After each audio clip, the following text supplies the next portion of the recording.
हे भगवान ईश्वर अल्लाह तेरे नाम सबको सम्मति दे भगवान रघुपति राघव राजा राम। आज बाबरी मस्जिद को नहीं तोड़ा बल्कि हिंदुस्तान के मुसलमानों के दिल को तोड़ा है। हिंदुस्तान का सेकुलरिज्म ऐसा लगता है कि खत्म हो चुका।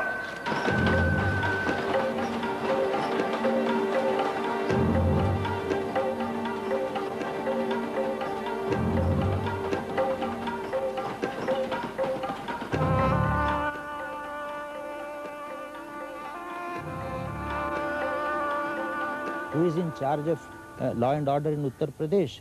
Who is in charge of stopping the yatra? Am I in charge? Is the Home Minister of India in charge? Why don't you ask yourself that question? तीनों प्रादेशिक सरकारों को भंग करने की गलती मत करो, इसके गंभीर नतीजे होंगे। सारे देश में इसका आपको मुकाबला करना पड़ेगा। शांतिपूर्ण तरीके से हम लड़ेंगे और हम जनता के बल पर लड़ेंगे, कानून के बल पर नहीं।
Hello and welcome to Eyewitness. Only rarely in our lives do we witness an event that you can safely say will change the history of our nation. But what happened in Ayodhya on December 6th is surely such a development. And so, in this specially extended edition of Eyewitness, we devote the whole cassette to understanding what the future will be like for India after Ayodhya. And because Sharmila cannot be with us for this show, we have instead Komal GB Singh.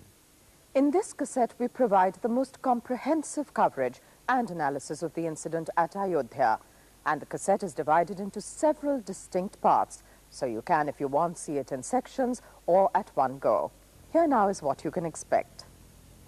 We reveal what really happened at Ayodhya with exclusive footage never before seen, and examine the response of the security forces with admissions that will shake you.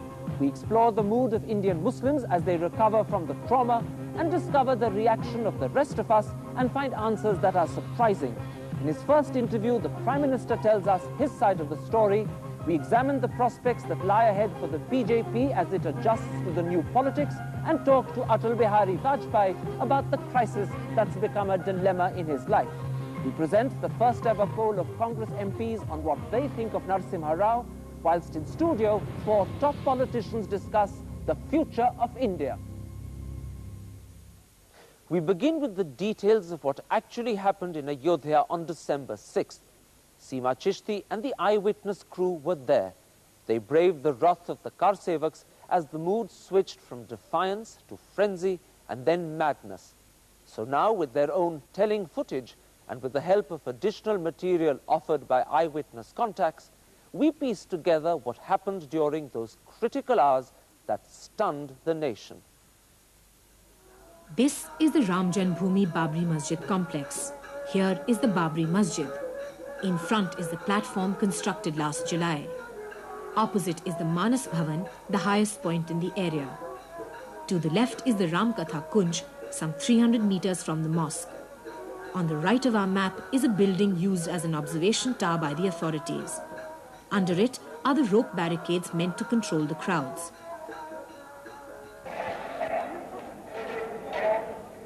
Our account begins at 7:45 on the 6th. The Babri Masjid was surrounded by early morning mist and a row of CRPF Jawans. It was evocative of preparations for a school sports day.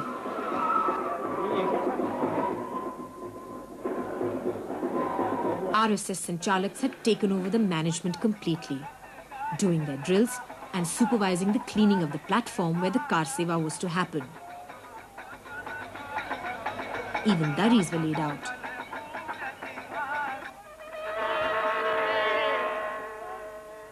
By 9, the numbers near the platform increased considerably, with a lot of women joining the crowd. Sadhus and Mahants were also struggling to occupy the limited space. Soon the platform was packed, with even Ramchandra Paramhans, Mahant Ayodhya and Swami Paramanand having difficulty finding space.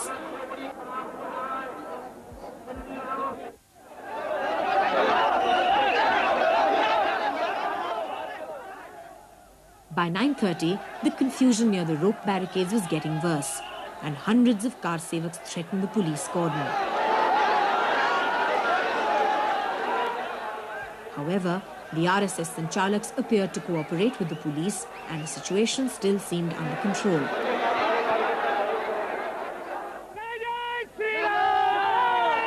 Just before 10:30, Advani and Joshi arrived, escorted by Katiyar and Singhal. They circled the area before being taken to the Ramkatha Kunj, trailed by hundreds of supporters.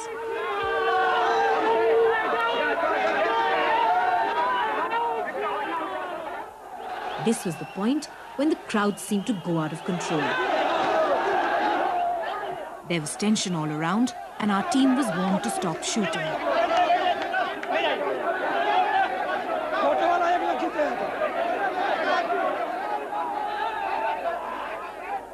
But when we asked the district magistrate if things were out of control, he merely chuckled.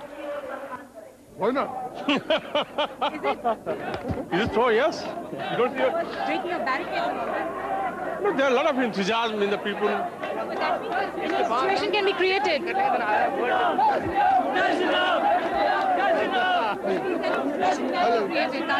Will you be able to control it?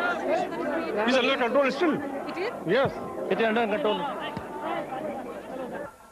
Yet the police had already begun pleading helplessness.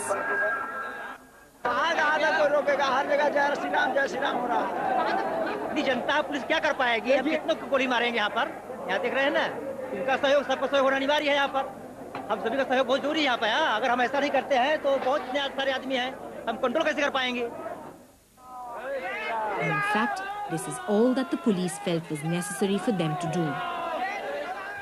तो यहाँ भी नहीं इधर तो पूरे आएंगे. हाँ, यहाँ से लगाओ. पूरे वहाँ से ऐसे करके खड़े हो जाओ, बेत लगाए. एक दूसरे का बेत पकड़ लो. हाँ, लाओ बेत पकड़ो. किनारे तक. About 11:45, a group of conspicuous men with yellow bands on their foreheads ran in a single file towards the besieged policemen.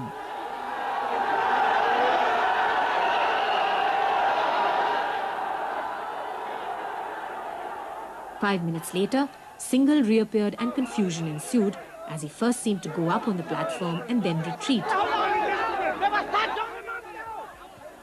He vainly tried to address some car sevaks before departing. So just before midday, this was the situation at the site. Some CRPF personnel were inside the complex, the UP police were near the barricades, and a lot of the press was on top of Manas Bhavan. The leaders were on the Ramkatha Kunj, addressing thousands of people alongside them. The rest of the complex was swarming with car sevaks. Our camera was here on the platform. The serious trouble started at 11:55 when stones were hurled at the masjid. Both the UP police and the CRPF vanished.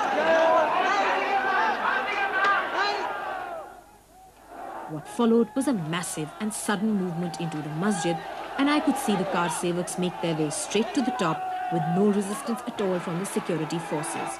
This is what followed.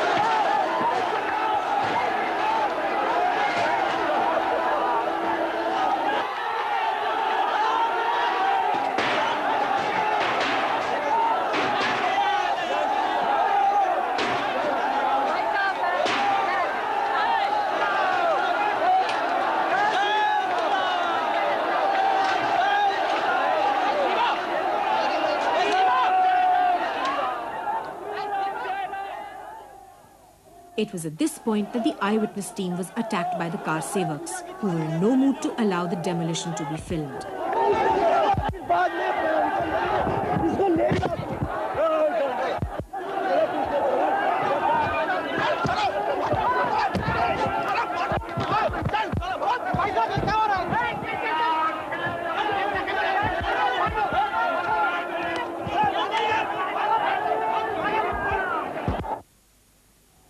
However, eyewitnesses obtained exclusive footage that allows us to show you what happened for the next 30 minutes.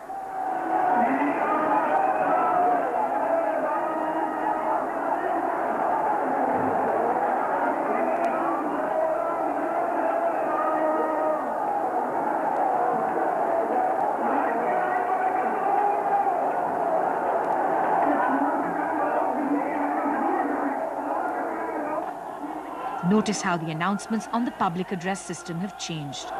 Listen to what they are now saying.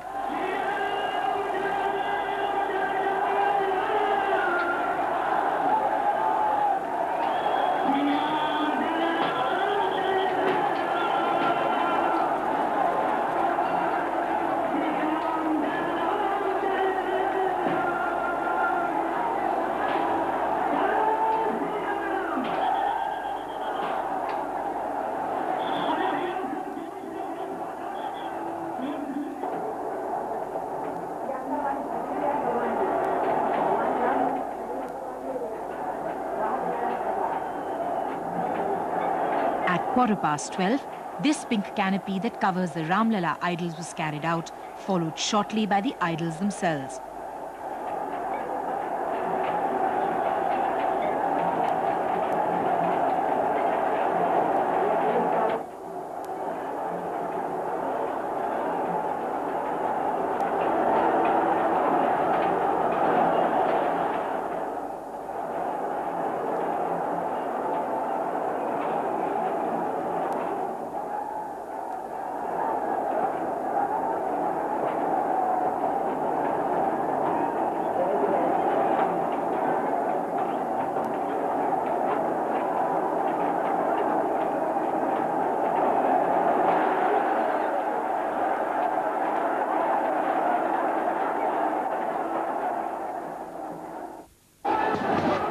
For the next 6 hours, the entire place seemed like a gladiatorial arena, with car sevaks either charging inside to assist Operation Demolition or howling and clapping with glee.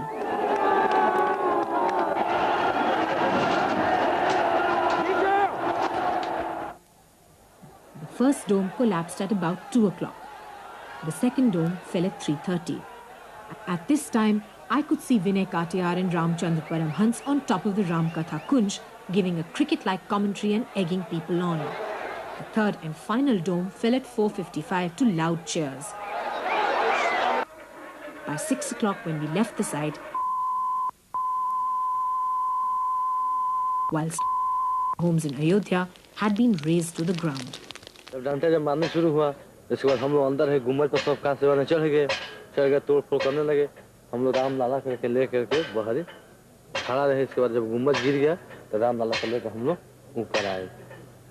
इसके बाद पंडाल सब हम उठारे। इसके बाद अपन शाम को आते होते पूजा वूजा करने शुरू किए। मैंने पहले सुना था कि यहाँ भगवान राम की वानर सेना थी पहले, तो मैंने प्रत्यक्ष देखा कि बराबर भगवान राम की वानर सेना जहाँ पर आई हुई है।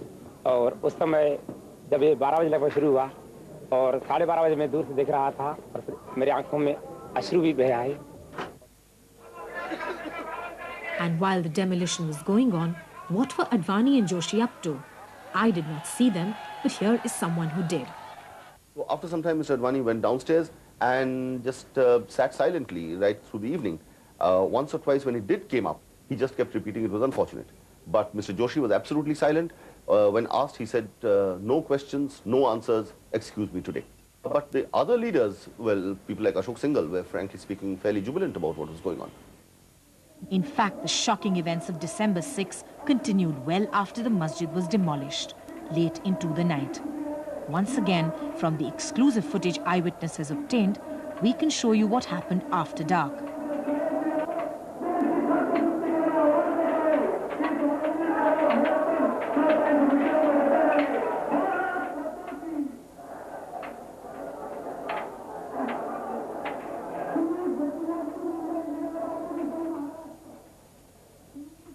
The police hung around watching the makeshift mandir being built.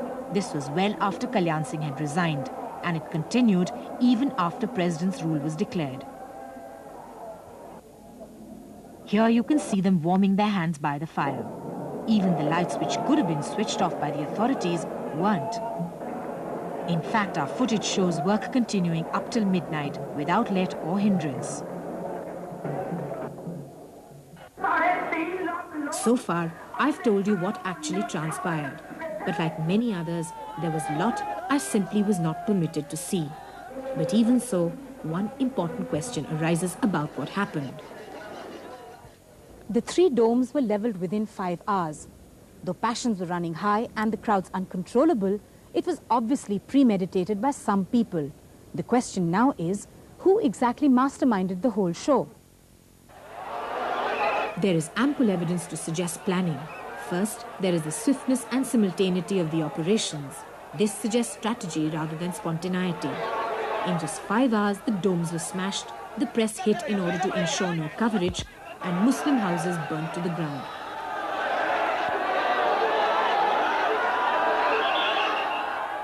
Secondly, the RSS Sanchalaks, who started out as policemen, ended up as poachers.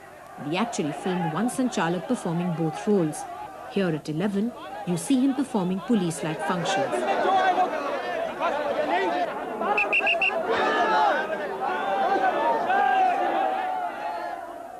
And less than an hour later, he's conducting the demolition.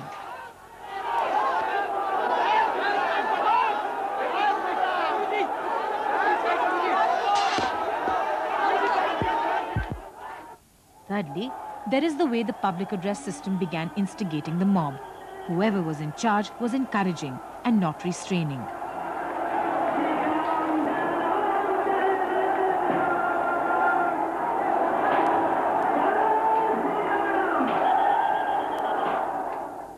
And when we got back and looked at our tapes, we discovered what people had been saying an hour before the demolition began.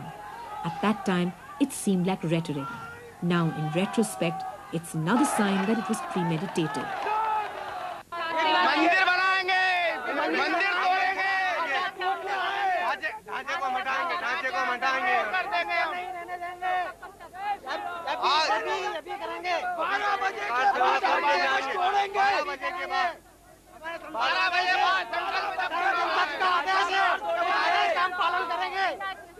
थोड़ी कहा कि ढांचा टूटेगा, काट सेवा होगी sir.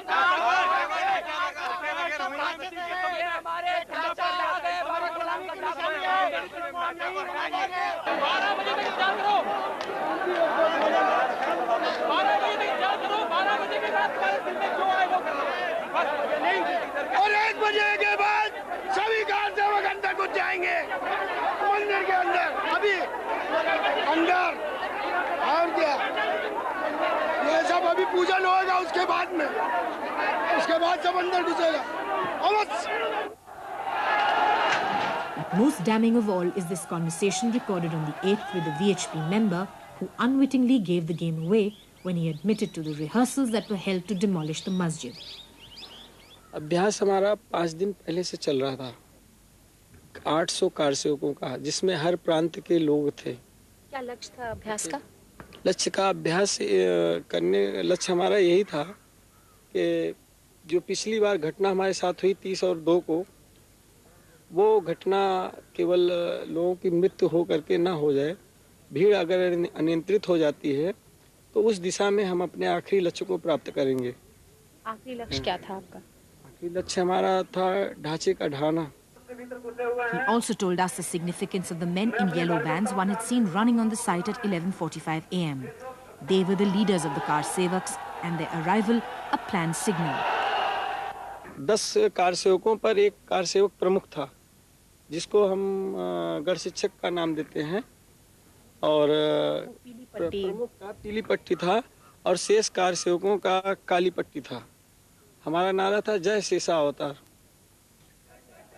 And in the end, if you really need more evidence to convince you it was all planned, just listen with hindsight to what Vinay Katiyar and Ashok Singhal were actually saying days before the demolition. At the time, it was mistaken for bravado, but as it turned out, it was the truth. It's just that no one wanted to believe it. Car सेवा का अर्थ ये है, ये बात साफ है, पक्का निर्माण। मैं समझता हूँ कि सांकेतिक तो होने वाली नहीं। अभी तक कितना सारा वहाँ सफाई की गई, संतरीकरण किया गया, मंदिर प्रस्तावित जो बनने वाला है उसका प्लेटफॉर्म तैयार कर दिया गया। अब उसी पर पिलर्स खड़े किए जाएंगे, सारा काम होगा, इसलिए निराश होने का कोई कारण नहीं। नॉनसेंस। देखिए, हमारा कोर्ट से कोई मतलब नहीं है। आप कोर्ट की बात क्यों बीच में ला रहे हैं? आप हमने कहा है कोर्ट का जो जहाँ पर निर्णय आने वाला है वो हमसे उससे अप्रभावित है। If only we had heard these warnings and reacted earlier, it's not just that the masjid would have survived, but India would have been saved the dreadful trauma that followed. Whenever history's verdict comes, it will be unremitting.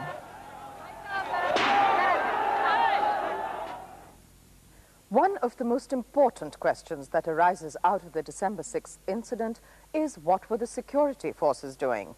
The eyewitness team captured on film some telling moments which revealed their helplessness and even their unwillingness to act. But perhaps the most shocking is what the CRPF commandant admitted on camera to Seema Chishti. The attitude of the security forces became apparent almost as soon as the trouble began. They just disappeared, almost like magicians, who one moment can be seen and the next turn into thin air.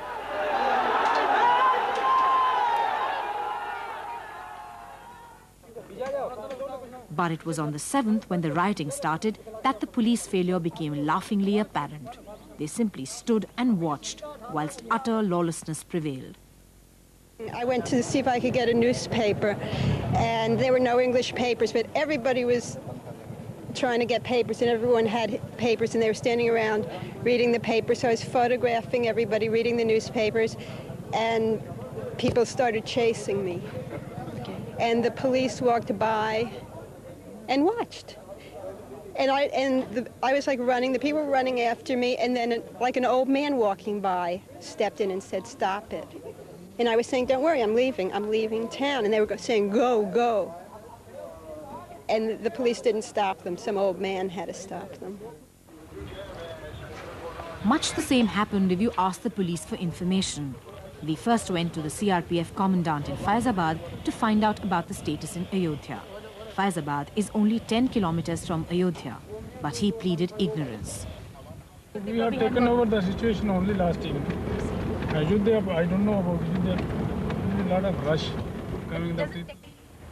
He refused to even tell us if the CRPF was in Ayodhya.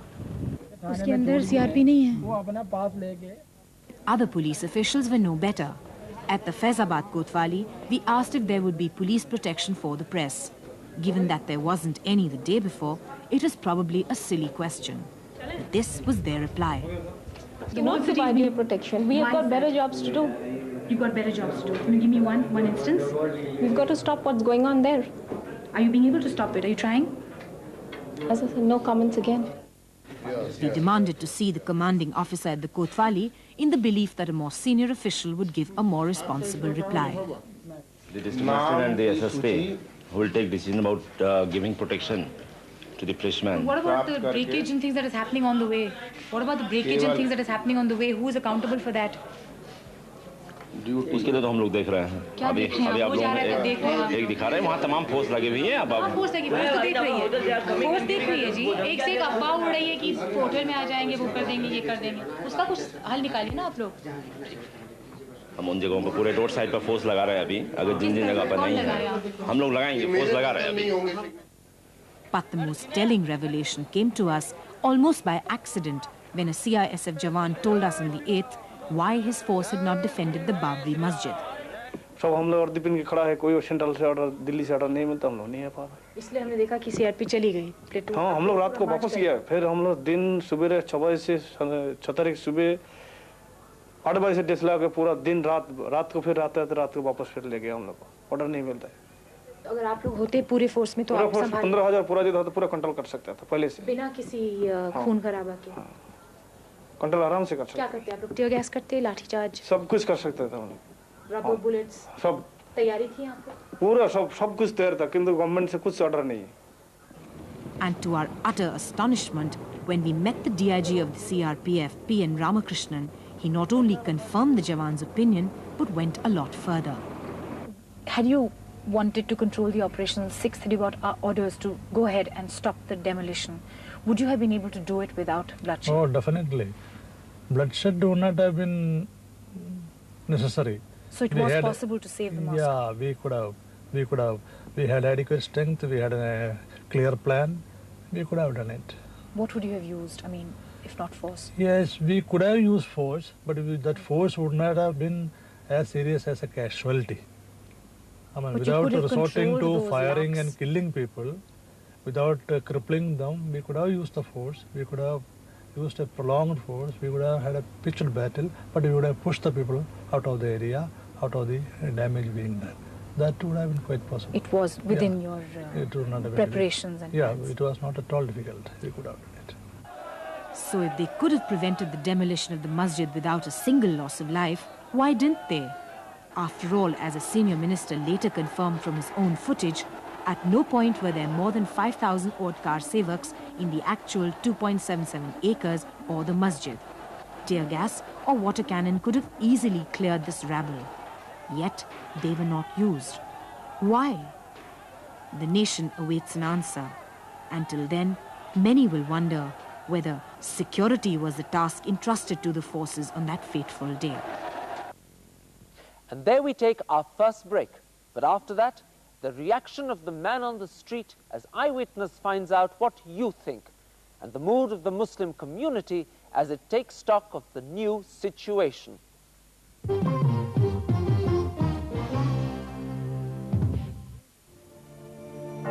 Come, discover the exciting world of ITC,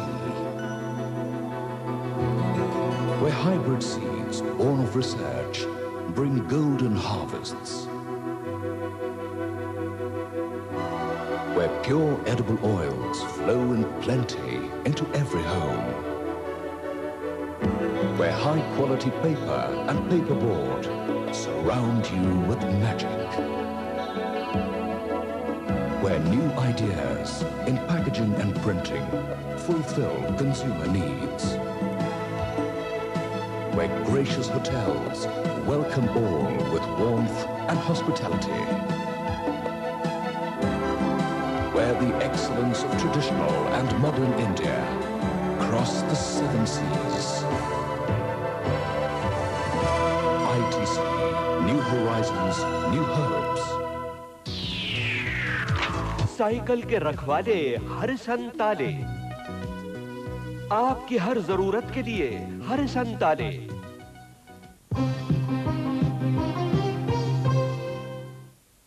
Welcome back. There's been a lot of speculation about what exactly the Indian people feel about the fast-moving chain of events from the demolition of the masjid to the dismissal of the BJP governments. After all, their reactions will be the first factor to determine what happens next. So Eyewitness correspondents spoke to hundreds of people to find out. Here, compiled by Ravi Shankar, are their answers. We cannot claim that they represent the country as a whole or that people are not hiding their real views. But this is an accurately representative selection of the responses we received.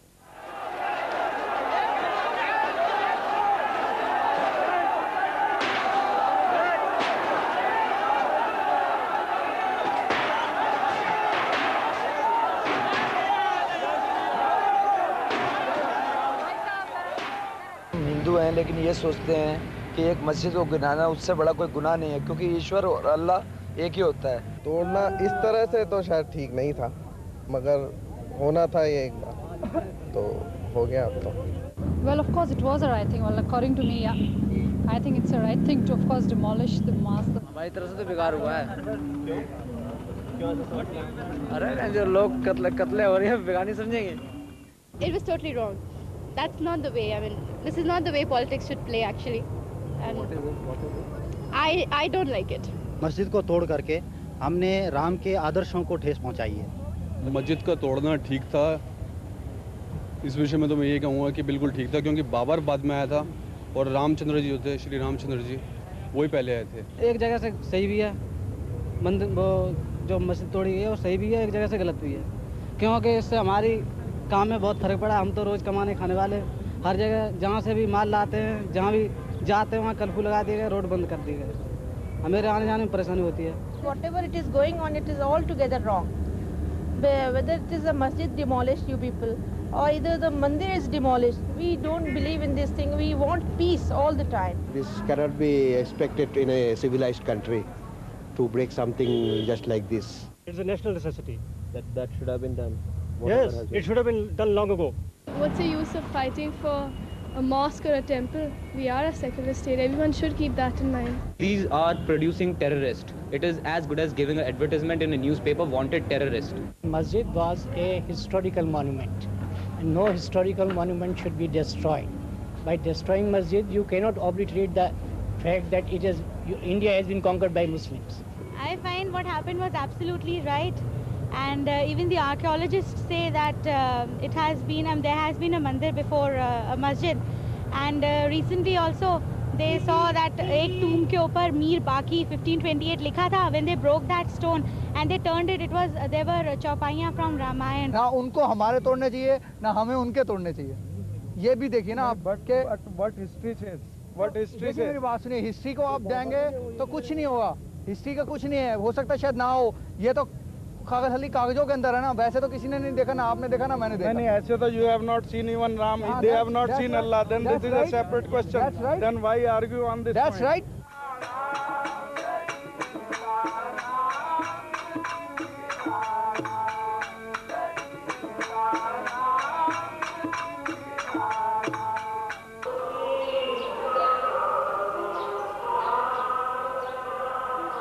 I think it's really shameful for all Indians, not only Hindus, for the act they have done.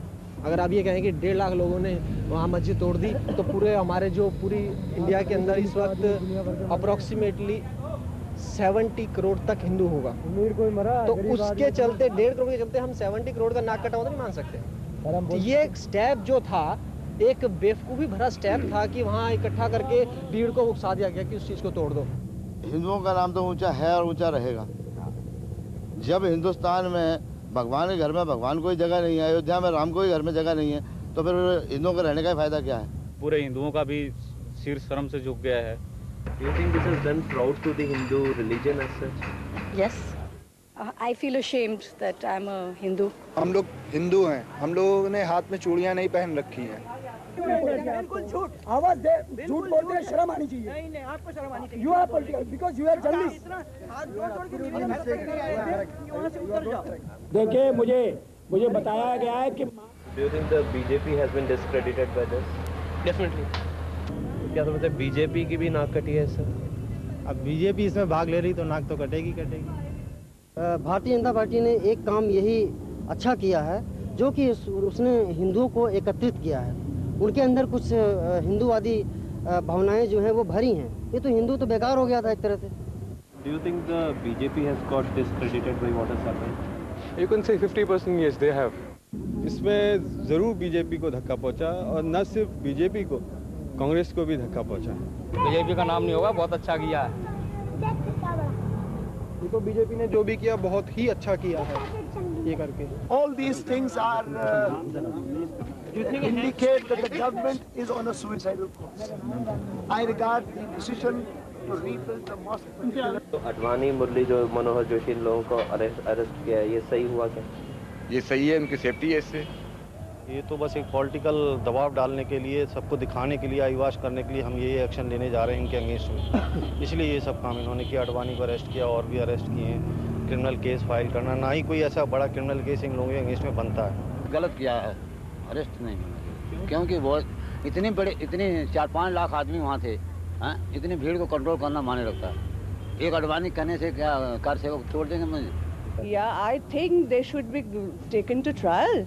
You know, they have ignited the whole country, the whole nation. They are responsible for this. They should take the moral responsibility for this thing.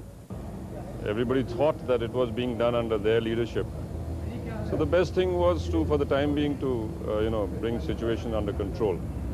And that was not a wrong step, but as long as it is on a short-term basis. They will become the heroes in the eyes of many people. That is true.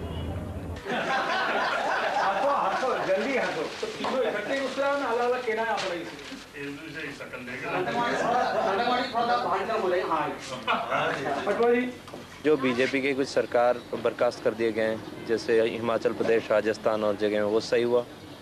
हाँ, किसी हद तक, क्योंकि mister Advani साहब जब से इसमें आए हैं अपोजिट पार्टी में, तब से बस ये दंगे ही दंगे हो रहे हैं। और ये सिर्फ मेहरबानी भारतीय जनता पार्टी वालों की। कांग्रेस आई ने अपने पैरों पे खुद कुल्हाड़ी मारी है ऐसा करके। इसको बीजेपी को ही बेनिफिट हुआ है। उनकी सरकार बेशक गिरी है, लेकिन उन्हीं को बेनिफिट हुआ है और आगे इलेक्शन में इसका पता लग जाएगा। पर बीजेपी के गवर्नमेंट्स को जो डिसमिस किया गया है, that is definitely not in our constitution. वो बिल्कुल नहीं होना चाहिए था। ये गवर्नमेंट ने बहुत गलत स्टेप उठाया है। अभी जो बीजेपी के सरकार बर्खास्त किए गए हैं, ये सही हुआ है? ये भी बिल्कुल सही हुआ है। गवर्नमेंट जो कर रही है बिल्कुल ठीक कर रही है। Illegal and wrong step of the Congress government. Why do you exactly think it's illegal and a wrong step? Because they are shown their partiality. Number of casualties in the ruling party states are much more than these people's. It should not have been done, because now it's more of a war between 2-3 political parties. Then the major issue has got sidelined, you know. There can be no doubt that the community most directly affected by the demolition of the Babri Masjid is India's 120 million Muslims. And if we are to continue as a secular and united nation, we must strive to understand their feelings and heal their pain. Seema Chishti reports on the mood of UP Muslims as they start to adjust to a new chapter in India's history.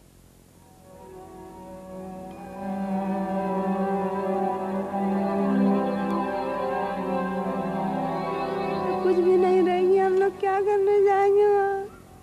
हम लोगों ने सब लूट लिया, जान भी ले ली। वहीं रहेंगे। फिर आए उन लोग कहने लगे तुम लोग निकलती हो कि नहीं? फिर हम लोग कहाँ जाए? हम लोग सब लोग आग लगा रहे हैं। फिर सब मिट्टी का तेल छोड़ने लगे, छोड़ के सब लगाने लगे आग। फिर सब लोग मगरिब का टाइम हो गया। फिर हम लोग कहे अब क्या करें, तो बाहर गए तो देखे लड़का को हमारे चूड़ी भोग के चले गए।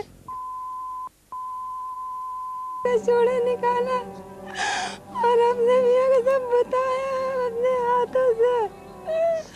बहुत जान से किए हम लोग के साथ। जो कुछ बचा फिर सुबह आके सब जला दिए। उनकी लाश को फिर जलाया। बहुत जान से कर दिए हम लोग के साथ। उसके बाद इन लोगों का घर थाने, जन्मभूमि थाने के सामने पड़ता है। उसमें सब आग लगाते हुए हमारा घर थाने के जरा सा दक्षिण पड़ता है, लगा हुआ है एकदम। तो 2-3 गोल मतलब कुछ हेल्प उन लोगों के मोहल्ले वालों ने किया और 2 बार अटैक हमारे घर पे किया। हमारी दुकान मतलब घर में दुकान है, 2 पोर्शन में है।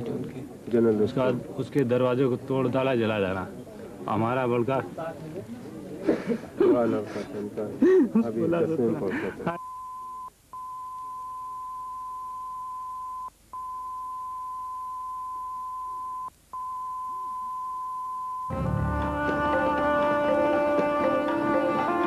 Tahira's husband and Aslam's sons were victims of the orgy of violence that engulfed Ayodhya after the Babri Masjid was destroyed.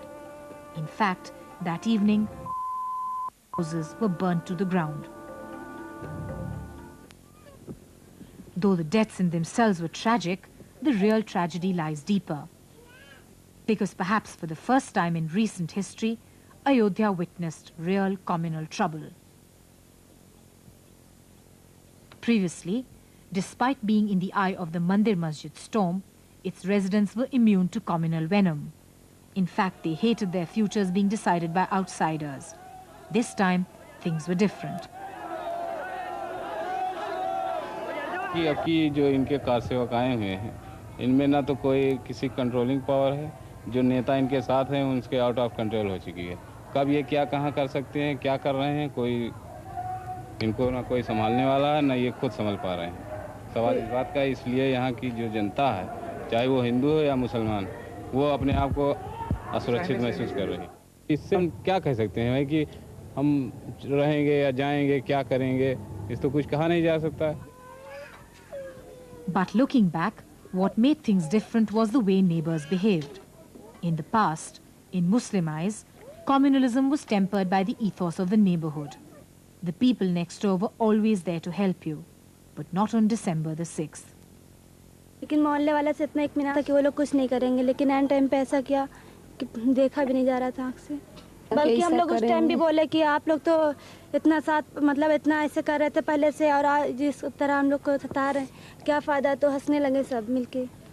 हम लोग मोहल्ले वाले के साथ कुछ भी नहीं करते थे, न कभी बच्चे लोग से लड़ाई न झगड़ा, और सब हमको लोग को इत्मीनान था इन लोग कुछ नहीं करेंगे। लेकिन वही मोहल्ले वाले सामने खटिक हैं, उन्हीं के हम उनको देखा अपने आँखी से। कहा भी बाबू, दाढ़ी में हाथ भी लगाया, बाबू हम तुम लोग के साथ क्या किया था जो हमको ऐसे आप लोग कर रहे हैं। As a result, horror at the turn of events was widespread. It was not just the loss of a masjid. There were two other reactions. First, there was the emergence of a new gulf between the two communities. जैसे जो हम लोगों के आपसी terms थे, उसमें भी गिराव आ गया है। जैसे हम एक दूसरे से मिलते जुलते थे, बहुत मतलब पता नहीं चलता था कि फैजाबाद में इस किस्म की धार्मिक चीज़ें हैं, लेकिन आज जो है इससे काफ़ी असरात पड़े हैं इस बाबरी मस्जिद के गिर जाने से, क्योंकि इनके ऐसे ऐसे किस्म के नारे जहाँ पर लगाए गए हैं, समझे, उससे मुस्लिम तो जागेगा। But perhaps even more importantly, the Muslims we met were embittered by what they perceived to be the central government's role in the affair. The BJP's anti-Muslim stance is a fact most have come to accept. What came as a shock was the centre's complicity. कि हम जिस महल्ले में रहते हैं उसकी खबर मुझको रहती है, या उस महल्ले का कोई बड़ा शख्स उसको खबर रहती। इतने बड़े मुल्क का वज़ीर आज़म और उसको खबर नहीं है 10 घंटे तक वहाँ साहब, और अगर खबर नहीं तो आपकी इतनी बड़ी इंटेलिजेंस है, उसको कहा है सबको डिसमिस कीजिए, ख़त्म कीजिए। दोनों हुकूमतों की साजिश से मस्जिद ढाई गई, इसमें कोई शुबा नहीं। और ये सबसे बड़ा हाथ जो है ये सेंट्रल गवर्नमेंट का है। अगर उनको मालूम था कि मस्जिद शहीद होती है और 24 घंटे वो कुछ नहीं कर सके, और जबकि राष्ट्रपति शासन लग चुका फिर भी कुछ नहीं किया उन्होंने, इसमें राव का सबसे बड़ा हाथ है। हम तो ये कहेंगे कल्याण सिंह तो कम इसमें इन्वॉल्व है, सबसे ज़्यादा राव इन्वॉल्व है। But if you explore deeper, there is something more serious behind such allegations. It's not just a loss of confidence in the government of the day, but also a questioning of the Indian state's commitment to secularism. Though few Muslims believe it's completely finished, in many eyes, the commitment is now in doubt. बहुत बुरा हुआ। एक तो ये है कि हिंदुस्तान के अंदर हिंदुस्तान जो एक सेकुलरिज्म मुल्क है, उसके अंदर किसी भी इबादत गाह को तोड़ने का किसी को हक नहीं है, ठीक है जी। और दूसरी बात ये है कि जो हमारे हिंदुस्तान के कानून की धज्जियाँ उड़ गई हैं। ये कतई भरोसा नहीं है कि जमहूरियत का, जब हमारा मजहबी नहीं रह जाए रहा है, कोई चीज नहीं तो हमारा क्या है। हिंदुस्तान में रह क्या गया, हिंदुस्तान में कोई अब हम तो यही चाहेंगे कि ये हमको हमारा हक दें और ये अपने अलग हो। And what adds to such Muslim doubts about secularism is their perception of the role of the security forces. Today, they feel they cannot trust the so-called guardians of the law to protect them. Car सेवक नहीं मारे, हमको PSC ने मारा।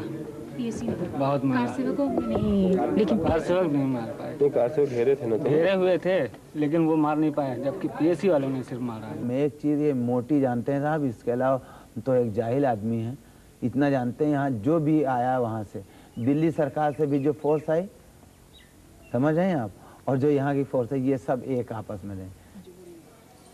But as you wander through Muslim UP, it's not anger and resentment that you find, so much as cynicism and tiredness. Muslims are drained and weary. The experience has taken its toll, and Muslims are hesitant to come out openly on the subject. A lot of them even regard their own opinions as hardly of consequence. अब ठेस तो पहुंचेगा ही, लेकिन ठेस के अलावा इसमें करेंगे भी क्या हम? हुआ तो वो जो हो गया तो उसके लिए अब क्या करें, वो तो हुआ वैसे गलत हुआ। ऐसे बहुत कुछ है पर हैं? तफसील से बताइए किस किस तरह से? अरे बाबरी मस्जिद बोलिए। किसकी वजह से हुआ ये? भाई इसको तो हमको नहीं मालूम कि किसके वजह से हुआ। In a sense, it's resignation, and there can be many reasons for this. First, perhaps the logic of numbers has been driven home by the Karsevak's show of strength. और ख़ास तौर से तो अपने यहाँ फैज़ाबाद में तो बहरहाल हम लोग तो एक इस तरह से कैद खाने में जैसे बंद इस तरह से हैं, रखते हुए बोल नहीं सकते कि कलेजा है लेकिन हम बोल नहीं सकते, बोलते हैं तो आप 10 हैं हम तन्हा, हम क्या करेंगे? वही मैं डर के मारे नहीं बोल सकता, तो जब मैं डर ही रहा हूँ तो दूसरा बोलेगा क्या? आमतौर से आप हमको देख ही नहीं कि ये फला आदमी डरपोक है, ये बोलेगा नहीं तो हम क्या उसको कहें? अरे हम किसी के सामने कुछ अपने बने तो वो मेरे ऊपर हावी हो। अपने धर्म का जो चीट टूटी तो दुख पैदा हो गया कहीं हर आदमी के यहाँ। लेकिन हो गया जो हो गया, उसमें सबको इत्तेफाक करके रहना चाहिए। हर कोई कहीं हम एक जगह रह रहे हैं, है ना? But in addition, there is also a practical dimension to the problem. The community remains very backward and now acutely aware of it. Being a minority, and a minority with a large underclass at that, doesn't add to its confidence. और ये सब गरीब आवाम है, इनके एक सुबह में अगर कमाने वाला चला नहीं जाए तो पूरे घर के अंदर में कोई रोटी पकाने वाला नहीं। ये रोजाना ताज़ा कुआं खोद के ताज़ा पानी पीने वालों में से हैं और बहुत ही ज़्यादा निचोड़े हुए हैं। ये तारीख गवाह है कि अयोध्या का मुसलमान ये साबित कर दिया कि इस्लामी जो तारीख़ात हैं वो उसमें ये बाब लिखा जाएगा कि मुसलमान कमज़ोर नहीं है वक्त के साथ चल नहीं पा रहा, लेकिन इंशाअल्लाह ताला हम मजबूर हैं, कमज़ोर नहीं हैं। So though today the situation may appear quiet, it is in fact an uneasy truce that prevails between the two communities. And now it's not just an urban problem. This time, the significant feature was that tension spread to the villages. In fact, this is where the Ram Janmabhoomi movement scored. And in the process, not only have they encroached upon rural India, but also a generation born well after partition has understood at first hand what 1947 must have been like. Yet, 45 years ago, Indian Muslims may have had torn loyalties. No longer. Today, the Muslim is quite clear about where he belongs.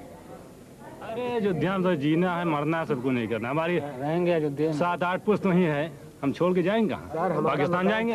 एक minute, एक पाकिस्तान जाएंगे, कहाँ हमारे लिए जगह है? अरे India में रहना है। हिंदुस्तान के नागरिक हैं, हम कहाँ जाएंगे? यहाँ पर एक मुसलमान नहीं है, पूरे हिंदुस्तान के अंदर मुसलमान है। ये तो हमारी जन्मभूमि है, यहीं पे रहना है, यहीं पे मरना है, सब कुछ यहीं पे करना है।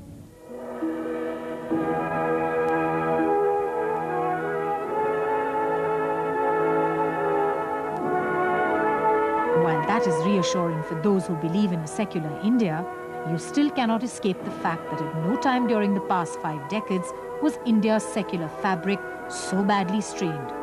Soon the event itself may pass into history, but we still have to deal with the scars it has left behind. क्या हो रहा है? हुकूमत क्या कर रही है हमारे लोगों के साथ? इन्नल्लाह मअस-साबिरीन अकेले साथ है। अल्लाह हमारे साथ है, मैं महफूज हूँ। कोई बात नहीं हमारे लिए घबराने की। बस पावर दो, अल्लाह ताला देगा, हमारे अंदर सब कुछ पावर है और कुछ नहीं पावर। हुकूमत का क्या पावर? हुकूमत आज पावर दे देती तो आज इसी बात न पैदा होती हमारे लोगों के अंदर। अब जाइए, अस्सलाम वालेकुम। ज़्यादा नहीं करना चाहता। But there is a thought that can speak when words fall silent. काबा अगरचे टूटे तो क्या जाए गम है शेख, ये कसर दिल नहीं कि बनाया न जाएगा. Even if the Kaaba comes down, it can be reconstructed. But if the castle of the heart is broken, it cannot be put together again. At this point, we take another break. But we'll be back in a moment with the Prime Minister's first interview, as Eyewitness asks him where he went wrong.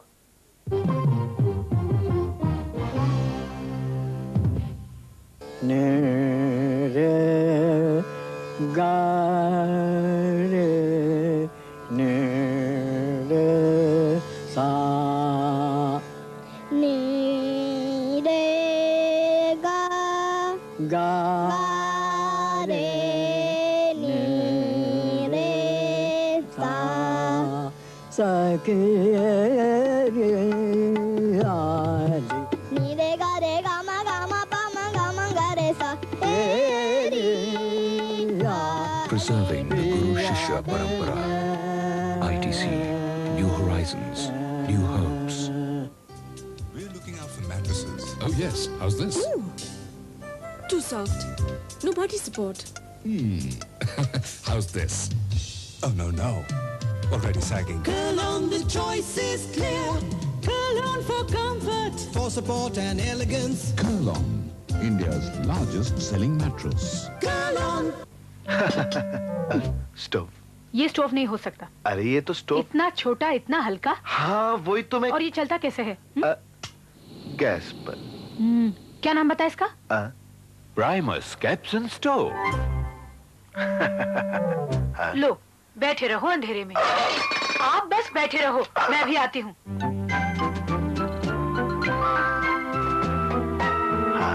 नाम नहीं पूछोगे? Primus Capson Lantern 200 what वाला।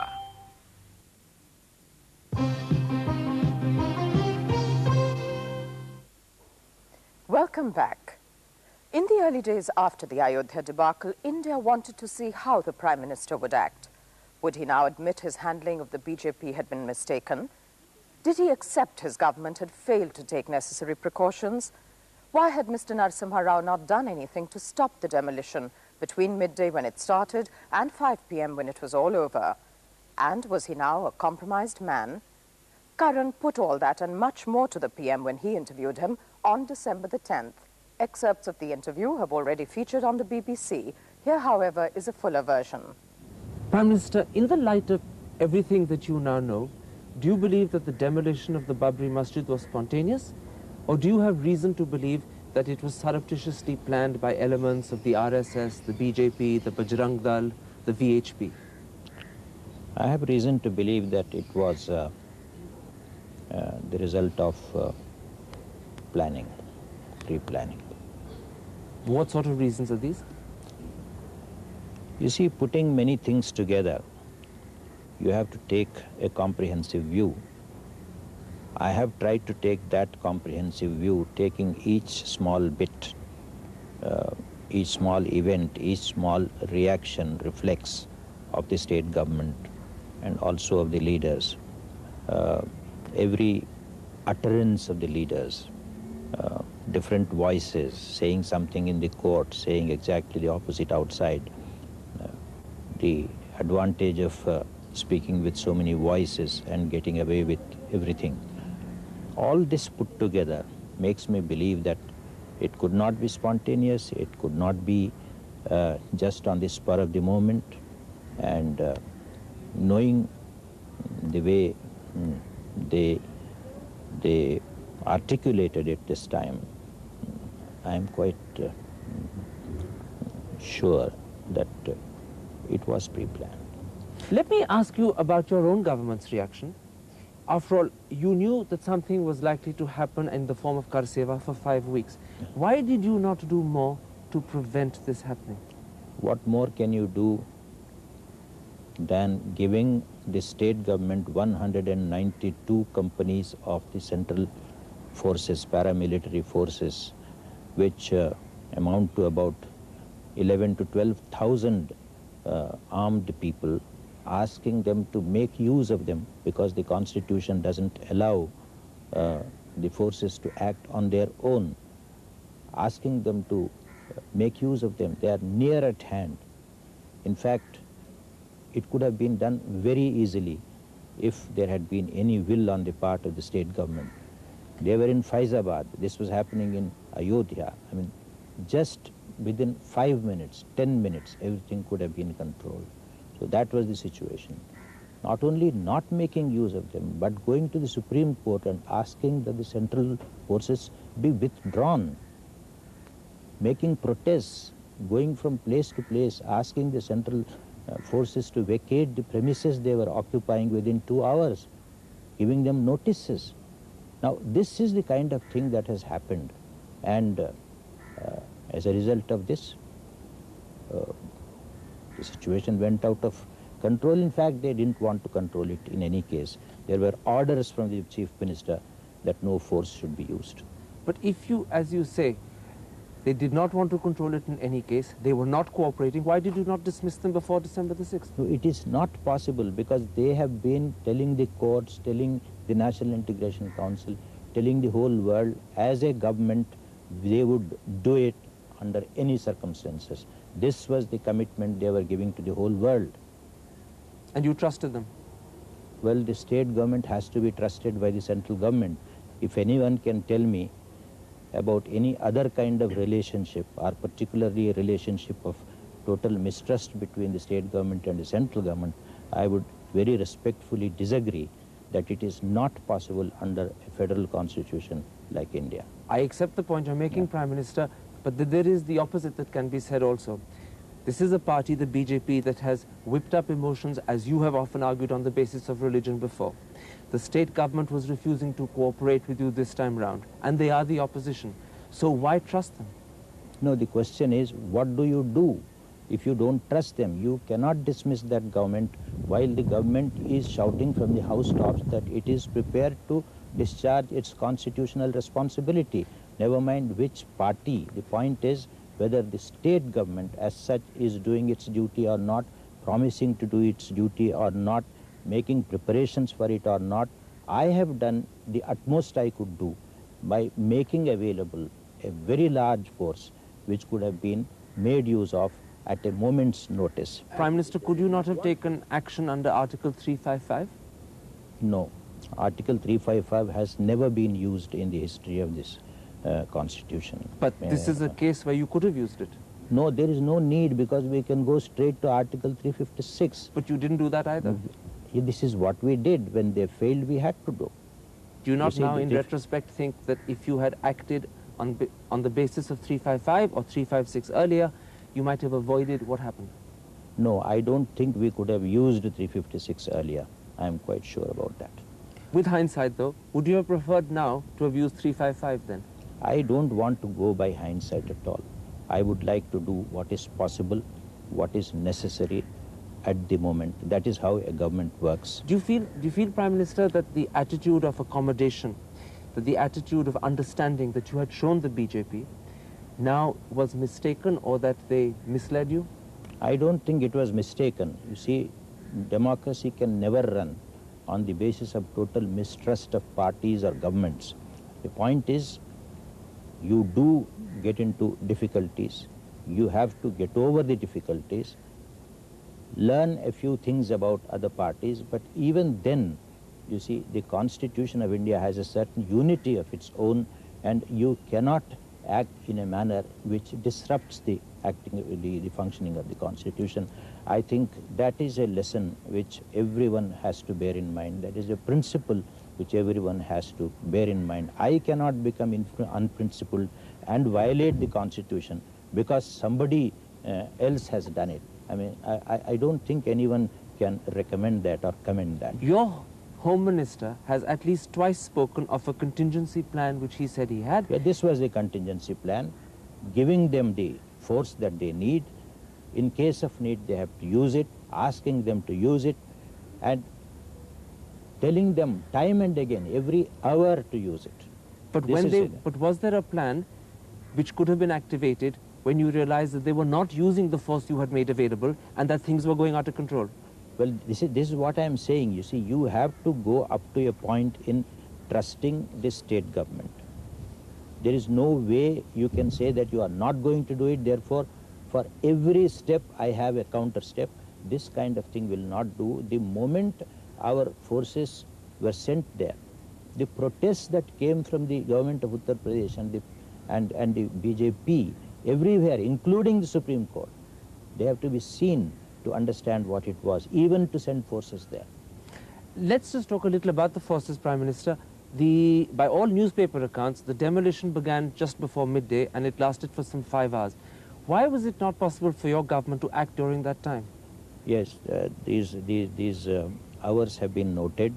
What happened at what time has been noted. We are coming out with a white paper on that. I will give you, that gives you all the details.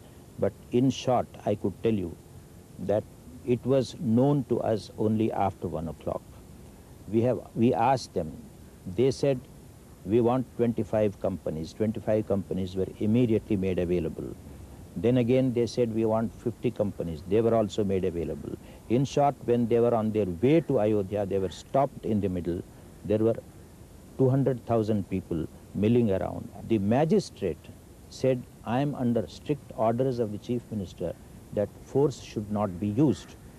Now you cannot proceed without using force, therefore I will not allow you to use force. You please go back. So do you have the impression that the Chief Minister was saying different things to you and different things to the magistrate? Absolutely, absolutely. He was actually playing tricks, to coin a phrase. Well, phraseology is yours, but I am telling you what happened. And you're not disagreeing with the phraseology? Well, why should I? It is your phraseology, but so long as the substance is the same. One other thing, Prime Minister, the actual assault on the masjid proper began around midday, but your forces didn't clear it till some 16 hours later, although when they did so without loss of life. Why was that clearance, because that direct action not possible earlier? The man on the spot who was in charge of the operations said that they could do it in the night, not during the day, when still 150,000 people were milling around. He waited for the night and then made the assault. So the timing of the assault was decided by the man on the spot for strategic reasons? Yes. There's no political connection there not at all. whatsoever? Not at all. In fact, we were asking him to do it all the time, but he said, no, I will have to do it only in the night, after nightfall. Why did your government not stop the yatras that went on for a week prior, led by Mr. Advani and Dr. Joshi, when it was quite clear that they were whipping up emotions and creating tension? In this country, we don't stop yatras just for stopping them. Mr. Murli Manohar Joshi also went on a yatra, All India Yatra. We did not stop. Everyone can go everywhere. I mean, there is no stopping this. And in fact, if we had stopped the yatras, we were not quite sure that things would not have worsened. I mean, he is a leader of stature. He is going. We think that he is going. I mean, he says he is going to control. He is also making fiery speeches. We know what is happening at the moment, at that moment. We are watching, but we cannot really stop the yatra. Have you ever seen a yatra where thousands and thousands of people are participating, being stopped? You mean a bloodbath there on that same spot? And how do we enter Uttar Pradesh? Who is in charge of law and order in Uttar Pradesh? Who is in charge of stopping the yatra? Am I in charge? Is the Home Minister of India in charge? Why don't you ask yourself that question? The yatra starts from Mathura. Mathura is in Uttar Pradesh. Law and order is the Uttar Pradesh government's job, not mine. Why did your government not try and limit the congregation that assembled? There were some 3 lakh car sevaks by some account in Ayodhya. Could you not have limited that number? It did not work in 1990. But it could have been tried in 1992. No, it could not have been tried because you cannot stop people from going anywhere. You see, you do not know what they are going to do. The point is that if there is a yatra, if there is a religious fervor, somebody wants to go and do kar seva according to the definition given by the Supreme Court. It's not as if all kar seva was banned. The Supreme Court gave the parameters of this kar seva, and they were going to do just that. That is what everybody knew about the kar seva. How do you think anybody will stop or can stop any kar seva? Kar seva was very clearly delimited by the Supreme Court. What all you want to say is, I should have done it in spite of it. But what do you say to someone who hears you and says, he's given lots of reasons why he couldn't stop the yatras, he's given lots of reasons why he couldn't stop the congregation in Ayodhya growing to 5 lakhs, but in every case he seems to be pleading helplessness. I am not pleading helplessness at all. I am only saying that I am under the Constitution, acting under the Constitution. The moment I was able to act under the Constitution, I acted. One other concern that people have is, why did you arrest Mr. L.K. Advani and Dr. Joshi when a lot of people feel that this has perhaps given their party a cause to rally around? I don't care who is rallying around whom. I am absolutely certain that the leader who is responsible for a particular act has to be proceeded against. Do you think that the arrest of people like Mr. Advani and Dr. Joshi was an essential bridge and indication to the Muslim community that we will treat this sort of behavior seriously? Well, it was not an indication, it was the performance of a duty. Indication is secondary because we don't arrest people just to indicate something. That's not done. Arrests are not carried out with such motivation. The motivation is, the reason is that they have to be arrested under the law. They have done something which they have to pay for in terms of legal proceedings. How do you respond to the deep feeling of betrayal and insecurity that many Indian Muslims today feel? I too feel the same kind of betrayal has happened, not only to them, not only to me, to the whole nation. I have all sympathy and love for them. I feel exactly as they feel, the same distress and the same anguish, but I would like to embrace them and tell them that we will face this danger together. How do you, as Prime Minister of India, react to the demolition and destruction of Hindu temples in Pakistan and Bangladesh and the attack on Indian diplomatic property? My reaction is the same, whether it is a Hindu temple or a Muslim mosque or any other denomination. The desecration or destruction of places of worship is a heinous crime. It should not be done anywhere, and whoever does it is really doing a great disservice to not only all religions but to mankind itself. What about the fact that the Pakistan High Commission in Delhi has been flying its flag at half-mast? What do you say about that? About what? They have flown in the capital of India their flag at the High Commission in Shantipat at half-mast. I have no idea. I must check on that. I must check on that. It was done as a deliberate attempt to show sympathy with the Muslim community in India for what happened. It doesn't have to be a half-mast. I mean, it is being done everywhere by Pakistan. Pakistan is heading this campaign. Everyone knows that. Do you, as Prime Minister of India, resent the fact that they are using this politically? Of course, I resent it. I have expressed it several times. I have made it absolutely clear that this is not on, but this is going on. This is what the unfortunate part is. One last question, Prime Minister. You spoke about duty, but when you first came to office as Prime Minister, you defined your duty as putting India's economy back on the rails. Yes. And you did so by launching some of the most far-reaching economic reforms. Now it's widely believed, in the light of what's happened, they've either been shelved or they've been forgotten about or derailed. Is that so? Well, I think none of these is true, neither derailed nor shelved nor forgotten. The only thing is you have only one event that hits the headlines. No event hits the headlines always. I mean, today Ayodhya has hit the headlines. After a few days, it will no longer hit the headlines. We will go back to our economic program. In fact, the economic program is on. There has been no interruption whatsoever. So all the speculation is unfounded? Absolutely unfounded. You say after a few days, so can you give me an indication? Will we see economic reforms before the year is out? More economic reforms? Well, what I am saying is the process of economic reforms has not stopped. It will not stop, because once you do the essentials, there is not very much more to do.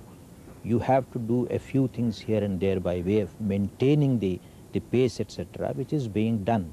But that is not noticed because that becomes routinized. But you're still committed to things like an exit policy, to freeing the exchange rate, to all those greater financial reforms of banks. Yeah, all those matters are being examined.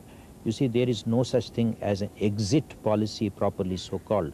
What we are doing here through the National Renewal Fund is to see that wherever it is necessary to bring a particular industry back to health, we take several measures. Out of those measures, reduction of the workforce is one. And when that happens, we will have to see that it is done with a human face. We will have to see that no one is thrown on the street without a job in this country. That should not happen. And that aspect is being taken care of. My last question, Prime Minister, addressed particularly to those who are supporters of yours. They look at you and they say, the Prime Minister's in a no-win situation. If he is strong and tough with the BJP, he could polarize the situation and make matters worse. If he doesn't take strong action, he'll lose the Muslim community. I am not in a no-win situation. I am not really out to win communities. I am out to do my duty, and that is the duty of secularism. I have to see that this country is held together. I do not really calculate what is going to happen tomorrow.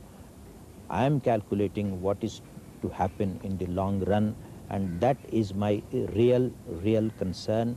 This India should remain, should live forever for the coming generations. And the That's Congress what I'm Party working for. And the Congress Party is behind you. The Congress Party is solidly behind this. The cabinet as well. The cabinet, the Congress Party, every congressman in this country is behind this. No one wants anything else done or anything different done. In which case there is no question of Mr. Narasimha Rao resigning as Prime Minister of India. Why should I? There is no question. No question at all. You will finish your full 5-year term? Of course I will. I will. Prime Minister, thank you very much indeed. Thank you. Time for another pause, but then what the Congress Party thinks of Mr. Narasimha Rao as we present the first ever poll of Congress MPs.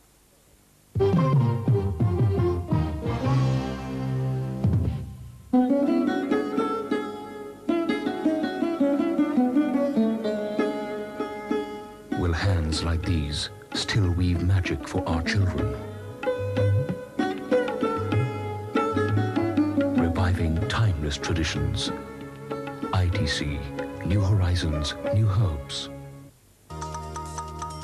Whammy कॉल गम जो चिपके सालों साल खेलो और मौज मनाओ खिलौने वैमी कॉल से बनाओ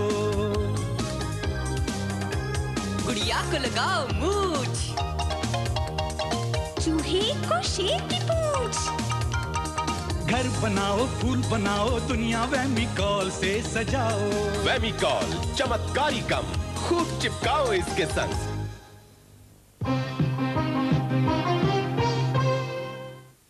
Welcome back. Questions were being raised about Mr. Narasimha Rao's performance within the Congress Party, albeit quietly, well before the Ayodhya affair. Now those concerns have been magnified. As he swung from a policy of seeming inaction to one of apparent overreaction, the Congress behind closed doors began asking how long he could continue. Mekhla Deva and Sabyasachi Jain spoke to over 75 Congress MPs to put together the first ever poll of the party's legislators. They found out what the ruling party really thinks of its leader, and their story raises the curtain on the truth behind the Congress's public image. For 36 hours after the Babri Masjid came crashing down, it seemed so would Narasimha Rao. As the cabinet hurriedly assembled late at night on December 6th, the Prime Minister's head was on the block. One after another, ministers attacked him. Taking advantage of the widespread sense of shock, Arjun Singh discreetly tested the waters. But by the morning of December 8th, the party had apparently rallied round. A cabinet minister who'd scorned Rao on December 7th with the words, "That man is just not in the habit of taking decisions," now said, "Any delays in decision-making are not without reason. Rao's position in the party is now unassailable."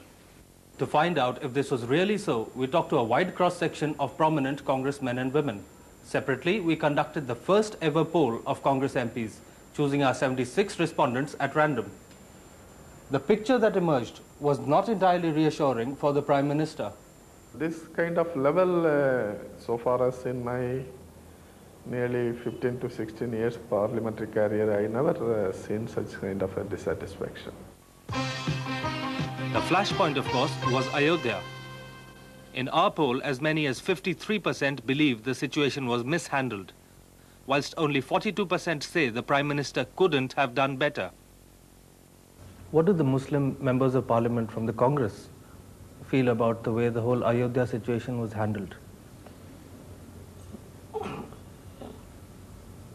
Naturally, everybody is disappointed and unhappy. Jafar Sharif admits he thought of resigning from the cabinet. Others threatened to leave the party.